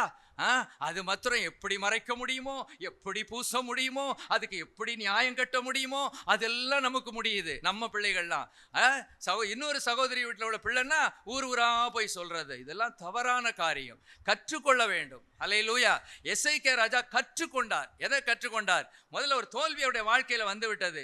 கர்த்தரை தேடாமல் இன்னொரு பெரிய ராஜாவை தேடினதுனாலே பணத்தையும் இழந்து, பொருளையும் இழந்து, காலத்தையும் இழந்து, அவனே இப்ப யாரா வர்றா, எதிரியா வர்றான். இப்ப கர்த்தருடைய சமூகத்துல போய் என்ன செய்கிறாரு, அவர் விண்ணப்பம் பண்ணுகிறார். அப்புறம் ஒரு நிருபத்தை வேற அவன் கொடுத்து அனுப்புறான். அந்த நிருபத்தை எங்க கொண்டு விரிக்கிறாரு, ஆலயத்துல கொண்டு நிரூபிச்சு, பாரும் ஆண்டவரே சேனைகளின் கர்த்தாவை. என்ன அழகான ஒரு உறவு நமக்கு இருக்கிற ஒரு பெரும் பாக்கியம். என்னன்னா, என்ன கஷ்டம் வந்தாலும், என்ன நஷ்டம் வந்தாலும், என்ன நெருக்கம் வந்தாலும், தேவனே பாருங்கப்பா, தேவனே கண் திறந்து பாரும்பா, என் பிரச்சனை உமக்கு தெரியும், ஆனாலும் நான் உம்முடைய சமூகத்துல சொல்றேன், அசீரிய ராஜா ரொம்ப படைபலம் படைத்தவன், அவனோட என்னால மோத முடியல, முதல்ல நான் கொஞ்சம் பொருளை கொடுத்து ஏமாந்துட்டேன் ஆண்டவரே, இப்பொழுது நீர்தான் எனக்கு தஞ்சம் ஆண்டவரே, நீர்தான் எனக்கு உதவி செய்யணும் ஆண்டவரே. ஆண்டவரே, இந்த ஒருவேளை கால்கள் ஏதாவது இருந்துச்சுன்னா மேசையில, இந்த மேசை காலை உம்ம காலான்னு நினைச்சுக்கிறேன் ஆண்டவரே. இப்படிலாம் கூட ஜெபம் பண்ணலாம். ஆண்டவர் பார்ப்பார், என் பிள்ளை என்னையே தேடி வர்றானே, என்னையே நாடி வர்றானே, என் பிள்ளைக்கு நான் உதவி செய்யாம யாருக்கு உதவி செய்வேன்னு சொல்ல அந்த தேவன் 2 காரியத்தை செய்தார். 2 காரியம். என்ன காரியம்? ஒன்று, எதிராக வந்த அந்த அசீரியா ராஜாவை, அந்த சனகரிப்பை அவனுடைய பிள்ளைகளே கொலை செய்கிறார்கள். இவருடைய இராணுவ வீரர்களே 1,85,000 பேரை ஒரே ஒரு தேவதூதன் என்ன செய்யறான், துவம்சம் பண்ணுகிறான், அழித்து போடுகிறான். ஒரே ஒரு ஜெபம், தேவ சமூகத்தில் விழுந்த தேவனை தேடுகிற அந்த காரியம் என்ன செய்தது, தேவனிடத்திலிருந்து பதிலை கொண்டு வந்தது.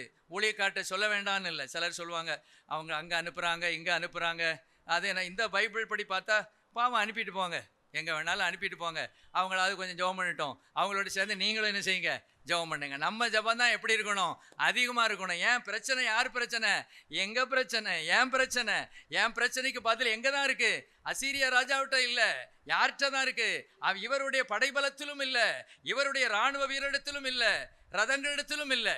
சிலர் ரதங்களை குறித்தும் சிலர் குதிரைகளை குறித்தும் மேன்மை பாராட்டுவார்கள். நாமோ நம்முடைய கர்த்தராகிய தேவனுடைய நாமத்தை குறித்தே மேன்மை பாராட்டுவோம். நமக்கு ஒரு நாமம் இருக்கிறது, அதான் இயேசுவின் நாமம். ஹல்லேலூயா. இயேசுவே இந்த காரியத்தில் எனக்கு உதவி செய்யும், இந்த காரியத்தில் எனக்கு இறங்கும், எல்லாம் இழந்து போயிட்டேன், எல்லாம் நஷ்டமாயிட்டு, உம்மை தவிர எனக்கு கதி இல்லை, உம்மை தவிர எனக்கு உதவி செய்ய யாரும் இல்லப்பா, விழுந்து பாருங்களேன், ஜெபிச்சிட்டு இருக்கீங்க, அதுக்காக ஸ்தோத்திரம். என்றாலும் இன்னும் இந்த எசேக்கியா ராஜாவை போல நம்ம விழுவோம் என்றால் கர்த்தர் அற்புதங்களை செய்வார். ஹல்லேலூயா, பிரைஸ் தி லார்ட். தேவன் தான் அதை செய்யறது. எதை செஞ்சது, திருப்பி அவன் வந்தது எதனால, இவன் தேடணும்னு விரும்பினார். ஹல்லேலூயா, ஸ்தோத்திரம். சரி, நமக்கு எப்போதும் தெரிஞ்ச ஒரு ஆள் இருக்கார் பாருங்க, லூக்கா 15. டக்குன்னு சொல்லணும் நான் யாரை சொல்ல போறேன்னு. லூக்கா 15 சொல்லுங்க.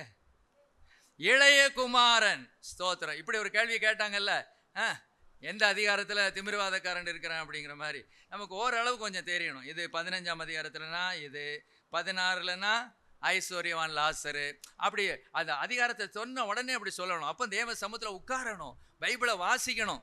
ஹல்லேலூயா, பிரைஸ் தி லார்ட். சரி, இதில் லூக்கா 15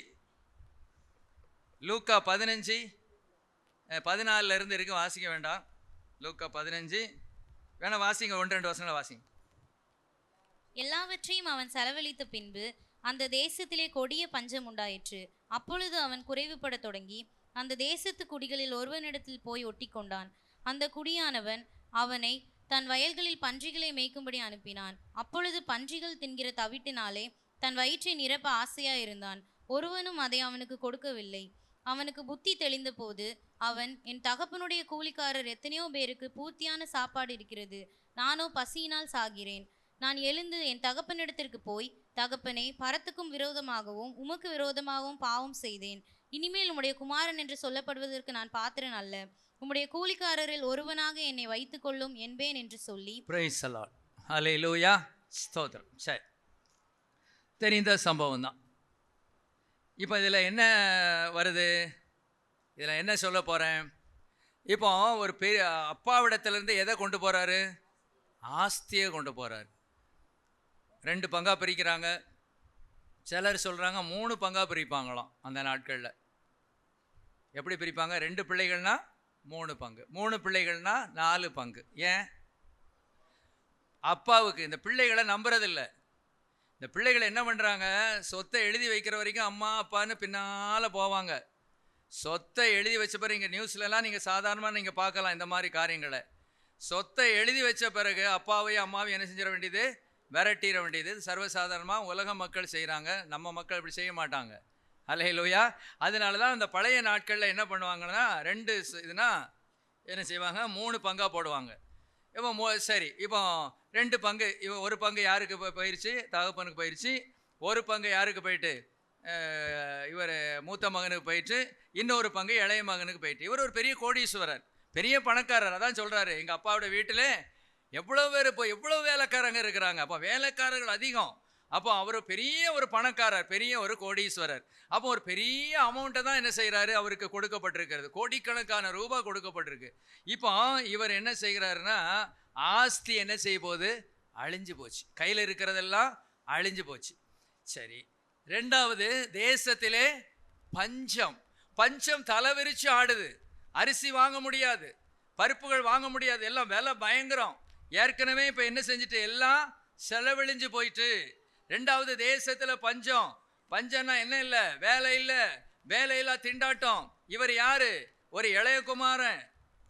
இவருக்கு ஒரு என்ன சொல்லியிருப்பாங்க, குட்டி எசமா வாராருன்னு சொல்லியிருப்பாங்க. அவர் வந்த உடனே கதவை திறந்து விட்டுருப்பாங்க.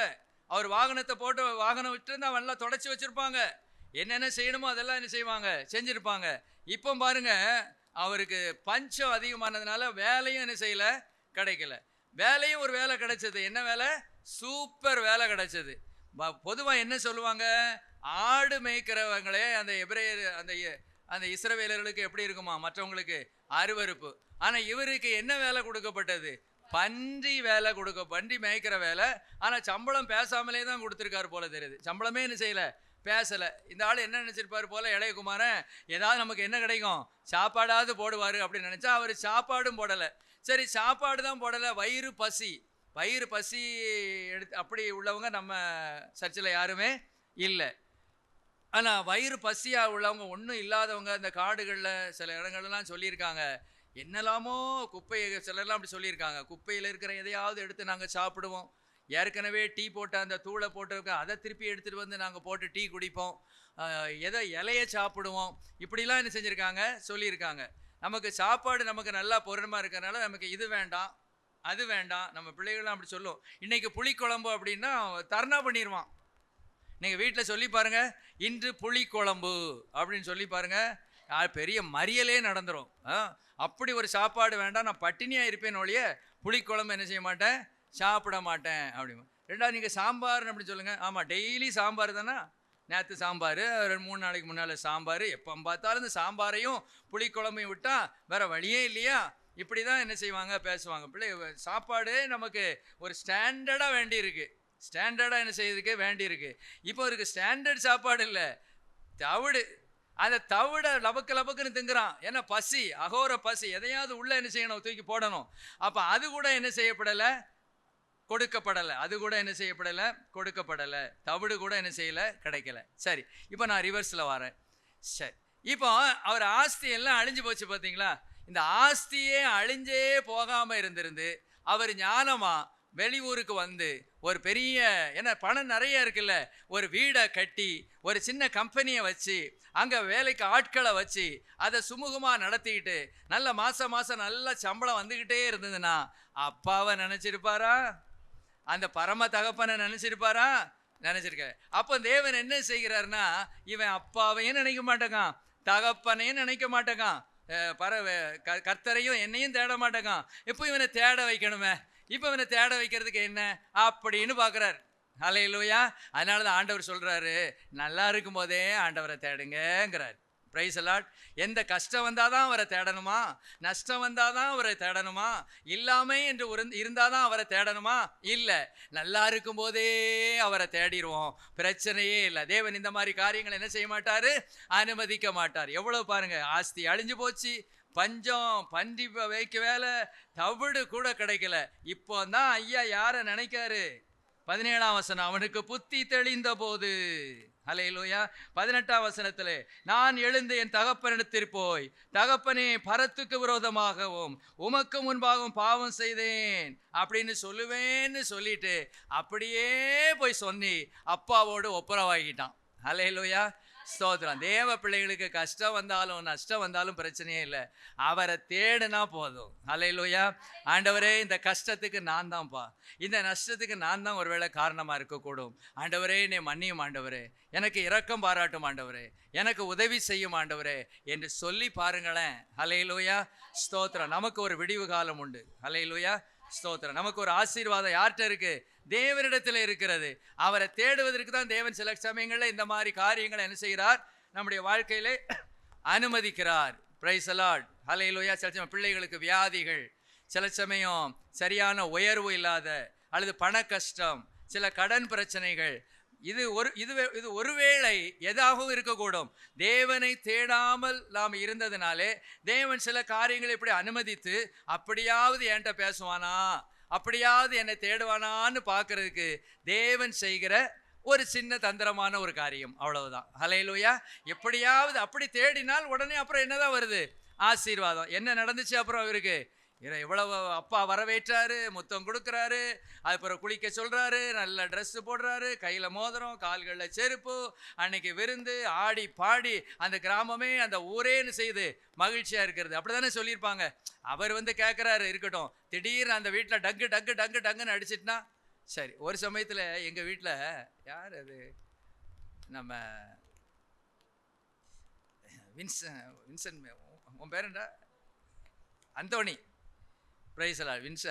அந்தோணி அவங்க கல்யாணம் கட்டுறதுக்கு முந்தி அவங்க அந்த மணமகள் எங்கள் வீட்டில் தங்கியிருந்தாங்க. எங்கள் வீட்டில் மாடி இருந்ததுனால அவங்க எங்கள் வீட்டில் தங்கியிருந்தாங்க. எங்களுக்கே தெரியாது. அடுத்த நாள் எங்கள் வீட்டு முன்னால் வந்து ஒரு குரூப் நின்று டம்முன்னு பீன்னு அடிக்குது. ப்ரைஸ் எல்லாம் எல்லாரும் எங்கள் தெருவில் உள்ள எல்லாம் வெளியே வந்துட்டாங்க. நம்மகிட்ட சொல்லாமல் கொள்ளாமல் அவங்க வீட்டில் கல்யாணம் வச்சுட்டாங்க போல். இந்த மாதிரி பண்ணிவிட்டாங்களே, சொல்லலையே நம்மகிட்டலாம். பார்த்தா அடி டமால்னு விடுது. ப்ரைஸ் எல்லாம் அந்த தெருவே என்ன செஞ்சு களை கட்டிட்டு அவ்வளோ வெளியே வந்துட்டாங்க. என்ன இந்த வீட்டு முன்னால் திடீர்னு கொட்டு சத்தம் அப்படின்னு. நம்ம வீட்டில் கொட்டு சத்தம் இல்லை, அவங்க ஒய்ஃப் உங்க மாடியில் இருந்ததுனால அவளை வரவேற்கிறதுக்காக வந்த கூட்டம். இதை மாதிரி தான் அன்னைக்கு என்ன செஞ்சுங்க, டம்மன்னு அடிச்சிருப்பாங்க. ஒரே சந்தோஷம், ஒரே மகிழ்ச்சி. அந்த கிராமத்தில் உள்ளவங்களே என்ன ஓடி, வேற ஒன்றும் இல்லை, குட்டியேசமா வந்துட்டாரு. குட்டியேசமா ஏன் வந்தாரு? அங்கே ஒரு குறைவு இருந்ததுனால ஐயா வந்தாரு. இயேசு இன்னைக்கு தேடுறது எதுக்கு? பிரச்சனையினால, போராட்டத்தினால, நெருக்கத்தினால, கடன் பிரச்சனையினால. அவர் சொல்றாரு, அப்படியாவது வா மகனே, அப்படியாவது வா மகளே, நான் தான் இதை செய்தேன். ஏன் தெரியுமா? உன்னை நான் நேசிக்கிறதுனால.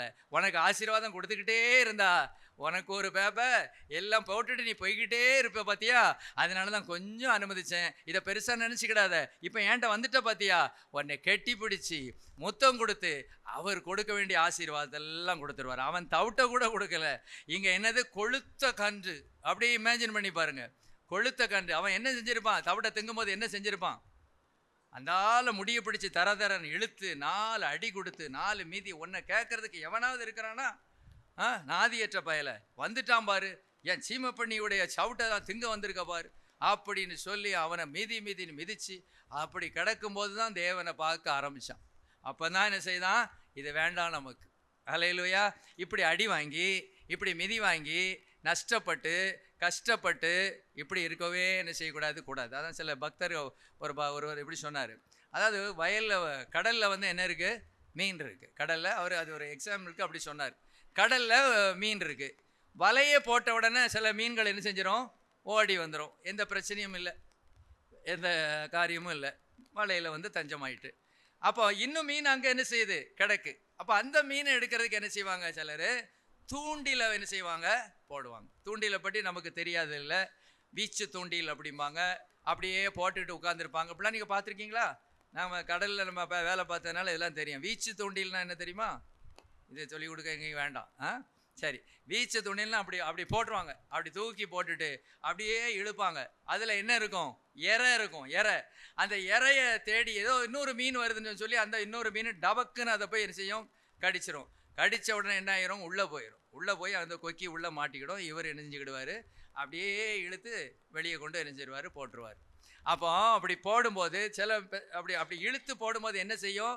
வாய் கிளியும், வயிறு கிளியும், குடல் கிளியும். குடலுக்குள்ள கிழிஞ்சு தான் அப்புறம் இங்கே என்ன செய்யும்? வெளியே வந்து விடும். ஆண்டவர் சொல்கிறாரு, இப்படிலாம் நீ செய்யாதப்பா. இந்த மாதிரி வலை போடும்போதே வந்துரு. கர்த்தருடைய வார்த்தை சாதாரணமாக போதிக்கு போடும்போதே இயேசுவை இரட்சகராக ஏற்றுக்கொள். என்னை தேடு, என்னை நாடி ஓடி வா. உனக்கு சில பிரச்சனை வந்து தான் வரணும்னு நீ என்ன செய்யாத, வராத. இந்த இளையகுமாரன் பிரச்சனை வந்த பிறகு தான் வந்தான். இந்த எசேக்கியா ராஜா பிரச்சனை வந்த பிறகு தான் வந்தான். இந்த அன்னாள், இந்த ராகேல்லாம் பிரச்சனை வந்த பிறகு தான் என்ன செய்தாங்க? என்ன தேடினாங்க. சிம்சோன் பயங்கரமான ஆள். அவரும் இப்படி தான் பிரச்சனை வந்த பிறகு தான் தேவரீர் உமது அடியான், இப்போ தான் உமது அடியான் தேவரீர். அதுக்கு முன்னால் நான் கொன்றேன். அல்லேலூயா. அந்த பலத்தை கொடுத்தது யாரு? பலத்தை கொடுத்தது யாரு? சுகத்தை கொடுத்தது யாரு? ஐஸ்வர்யத்தை சம்பாதிக்கிறதுக்கு பலன் கொடுத்தவர் யாரு? இந்த தேவன். அல்லேலூயா, ஸ்தோத்திரம். போதும். அல்லேலூயா, ஸ்தோத்திரம். இவ்வளவு பார்த்துருக்கோம், போதும். இன்னும் இருக்குது, இன்னொரு நாள் வேணா பார்க்கலாம். இப்போ எதெல்லாம் பார்த்தோம்? சிம்சோன், அன்னாள், ராகேல், எசேக்கியா, இளையகுமாரன். புரிஞ்சுக்கிட்டீங்களா? சாராம்சம் புரிஞ்சுக்கிட்டா இன்னைக்கு ஆண்டவரை தேட ஆரம்பிச்சிடலாமா? பிரச்சனை வரும் முன்னாலே, பிரச்சனை வந்த பிறகு தான் முழங்கால் படியிடணுமா? பிரச்சனை வந்த பிறகு தான் உபவாசமா? பிரச்சனை வர்றதுக்கு முன்னாலே உபவாசம் எப்படி இருக்கு?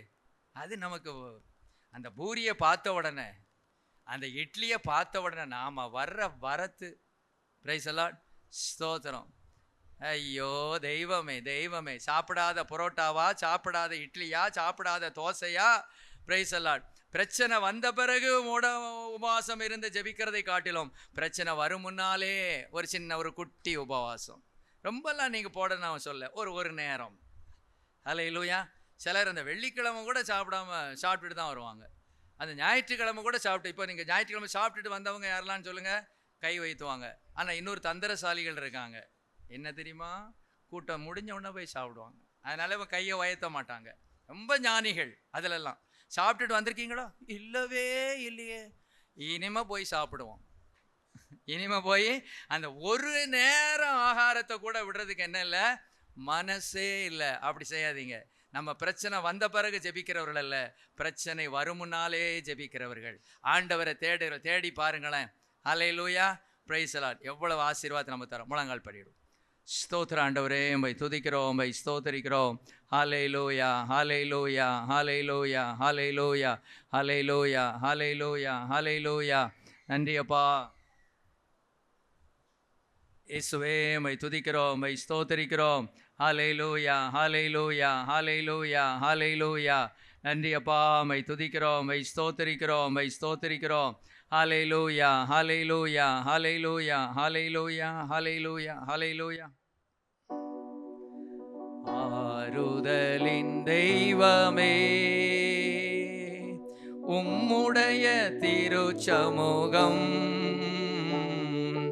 எவ்வளவு இன்பமானது. ஆறுதலின் தெய்வமே, உம்முடைய சந்நிதியில் தங்கியிருப்போர் உண்மையிலே பாக்கியவான்கள்.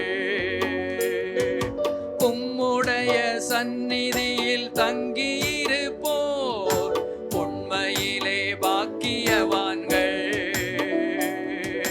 தூய மனதுடன் துதிப்பார்கள், தூய மனதுடன் துதிப்பார்கள், துதித்துக் கொண்டிருப்பார்கள். ஆமென், துதித்துக் கொண்டிருப்பார்கள். ஆறுதலின் தெய்வமே, வேறிடத்தில் 1000 நாள் வாழ்வதை விட உம்மிடத்தில் ஒரு நாள் மேலானது. வேறிடத்தில் 1000 நாள் வாழ்வதை விட உம்மிடத்தில் ஒரு நாள் மேலானது. ஒவ்வொரு நாளும் உமது இல்லத்தில், ஒவ்வொரு நாளும் உமது இல்லத்தின் வாசலில் காத்திருப்பேன். ஆமென், வாசலில் காத்திருப்பேன். ஆறுதலின் தெய்வமே,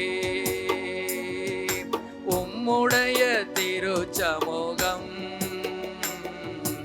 எவ்வளவு இன்பமானது. ஆறுதலின் தெய்வமே. அப்படி லேசா பாத்துருமா, சிம்சோன் வல்லமையான ஒரு தேவ மனிதன். அவரிடத்தில் இருந்த அபிஷேகம் ஒரு பலத்தின் அபிஷேகம் மாத்திரமே. அந்த அபிஷேகத்தை வைத்து அவர் பல காரியங்களை செய்தார். ஆனால் அவருக்கு தண்ணி தாகம் ஏற்பட்ட போது அந்த பலத்தின் நிமித்தமாக, அந்த அபிஷேகத்தின் நிமித்தமாக அவருக்கு தண்ணீர் கிடைக்காது. ஏனென்றால் அவர் மேல் அந்த அபிஷேகம் இல்லை, அற்புதங்களை செய்கிற அந்த கிருபை இல்லை. ஆகவே அவர் தேவனை சார்ந்து கொள்ள ஆரம்பித்தார், தேவனை நோக்கி கூப்பிட ஆரம்பித்தார். தேவரீர், உமது அடியானை கொண்டு இவ்வளவு பெரிய காரியங்களை நீர் செய்திருக்க, நான் விருத்த சேதனமில்லாத இந்த ஜனங்களிடத்தில் நான் சாக வேண்டுமோ என்று கேட்டபோது அந்த ஜெபத்திற்கு உடனே பதில் கொடுத்தார். காரணம், தேவனை தேட வைத்தார். அதுக்கப்புறமாவது அவர் சரியா இருப்பாரு, தேவனை தேடுவாருன்னு எதிர்பார்த்தாரு. அதுக்கப்புறமும் தேடல. சாகிற வேளையில தான், ஆண்டவரே இந்த ஒரு விசை மாத்திரம் என்னை நினைத்தருளும் ஆண்டவரே, தேவனே என்னை பலப்படுத்தும். ஏனென்றால் பலன் எல்லாம் போய்விட்டது. பலத்துக்காகவே திருப்பி ஜெபிக்க வேண்டிய நிலைமை, இருந்த கிருபைகளுக்காகவே திரும்ப ஜெபிக்க வேண்டிய ஒரு பரிதாபமான நிலைமை. தேவனே என்னை பலப்படுத்தும் ஆண்டவரே என்று சொல்லி ஜெபம் பண்ணினார்.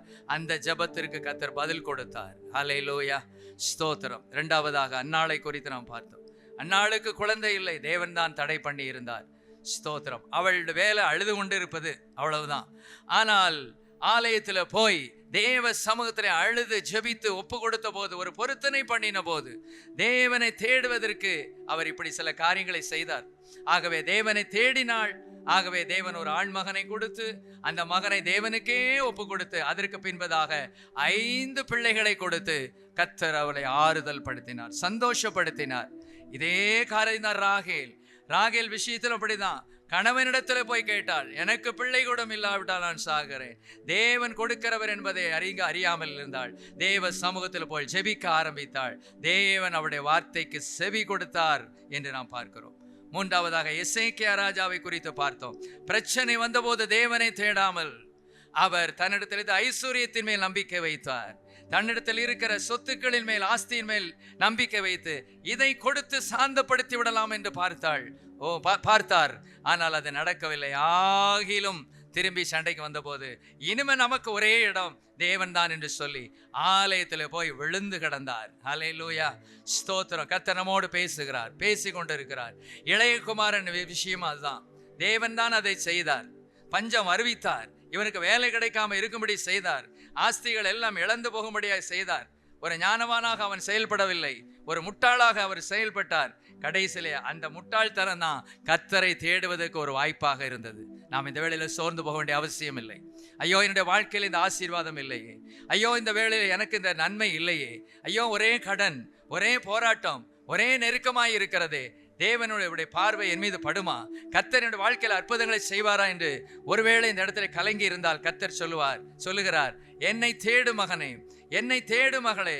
என்னை தேடினவர்கள் வெட்கப்பட்டு போனதில்லை, அவர்கள் வெட்கப்பட்டு போக மாட்டார்கள். என்னை துதி, என்னுடைய சமூகத்தில் வந்து அமர்ந்துரு, உன்னுடைய காரியத்தை என்னிடத்துல சொல்லு. உன் காரியம் எனக்கு தெரியும், ஆனா நீ என்கிட்ட பேசணும்னு நான் விரும்புறேன். நாம 2 பேரும் உறவாடணும்னு விரும்புகிறேன். ஏன்னா நீ என் பிள்ளை, நான் உங்க தகப்பன். உலக பிரகாரமா உங்க பிள்ளை ஒரு 2 நாள் பேசாம இருந்தா உனக்கு எப்படி இருக்கும்? அப்ப எனக்கு எப்படி இருக்கும்? அதை என்னைக்காவது நீ உணர்ந்து பாத்தியா? உன் பாட்டுக்கு நான் கொடுத்த ஆசீர்வாதத்தை நல்லா அனுபவிச்சுட்டு என்கிட்ட ஒரு நேரம் கூட நீ பேசலையே, ஒரு நேரம் கூட என்னை துதிக்கலையே, ஒரு நேரம் கூட எனக்கு நன்றி சொல்லலையே. நான் எவ்வளவு வேதனையில் இருக்கேன் தெரியுமா? நான் உனக்கு தரக்கூடாது என்பதற்காக இதை செய்யல. அப்படியாவது நீ என்கிட்ட பேசுவியான்னு பார்த்தேன். இன்னும் அப்படிதான் நான் பார்த்துக்கிட்டு இருக்கேன். இந்த கூட்டம் முடிஞ்ச பிறகு இந்த நாளிலாகிலும், இந்த நாளிலிருந்து அந்த காரியத்தை நீ செய்வியா? ராத்திரி வேளையில் என் கூட பேசு, சாயங்காலத்துல என் கூட பேசு. நம்ம இருவரும் மகிழ்ந்திருக்கலாம், நாம் சந்தோஷமா இருக்கலாம். நீ என் பிள்ளை, நான் உன் அப்பாங்கிறத நீ உணர்ந்து கொள் என்று நம்மை பார்த்து தேவன் இந்த கால வேளையிலே சொல்லுகிறார். அந்த கர்த்தரை சந்தோஷப்படுத்துவோமா? ஆண்டுடைய சமூகத்தில் ஒப்பு கொடுப்போம். ஆண்டவரே, என்னை அர்ப்பணிக்கிறேன் ஆண்டவரே, என்னை நான் ஒப்பு கொடுக்கிறேன் ஆண்டவரே. அப்பா, இந்த ஆட்கள் எல்லாமே நல்ல ஒரு ஃபெமிலியர் ஆட்கள் தான், தெரிஞ்ச ஆட்கள் தான். ஆனால் அவர்கள் மூலமா எங்களோடு பேசி இருக்கிறேன் ஆண்டவரே. நான் உம்மோடு பேசுவேன் ஆண்டவரே, உம்மோடு நான் உறவாடுவேன் ஆண்டவரே. ஹல்லேலூயா. நான் பேசுவேன், அவர் பேசுவார், இருவரும் சந்தோஷிப்போமே. நான் பேசுவேன், அவர் பேசுவார், இருவரும் சந்தோஷிப்போமே. எங்கள் நல்ல பிதாவே, நன்றியோடு நாங்கள் உம்மை துதிக்கிறோம், நன்றியோடு உம்மை துதிக்கிறோம். கர்த்தர் எங்களோடு பேசி இருக்கிறீர் ஆண்டவரே. சில காரியங்களை, சில நஷ்டங்களை, கஷ்டங்களை அனுமதிக்கிறீர் என்றால் உம்மை நாங்கள் தேடுவதற்காக என்பதை சில வார்த்தைகள் மூலமாக, வசனங்களின் மூலமாக நாங்கள் அறிந்து கொண்டோம். நாங்கள் பேசவும், நேர் எங்களோடு பேசவும், அப்படிப்பட்ட மேலான பாக்கியத்திற்குள்ளாக எங்களை கொண்டு செல்லும். இயேசுவின் மூலம் கேட்கிறேன் பிதாவே.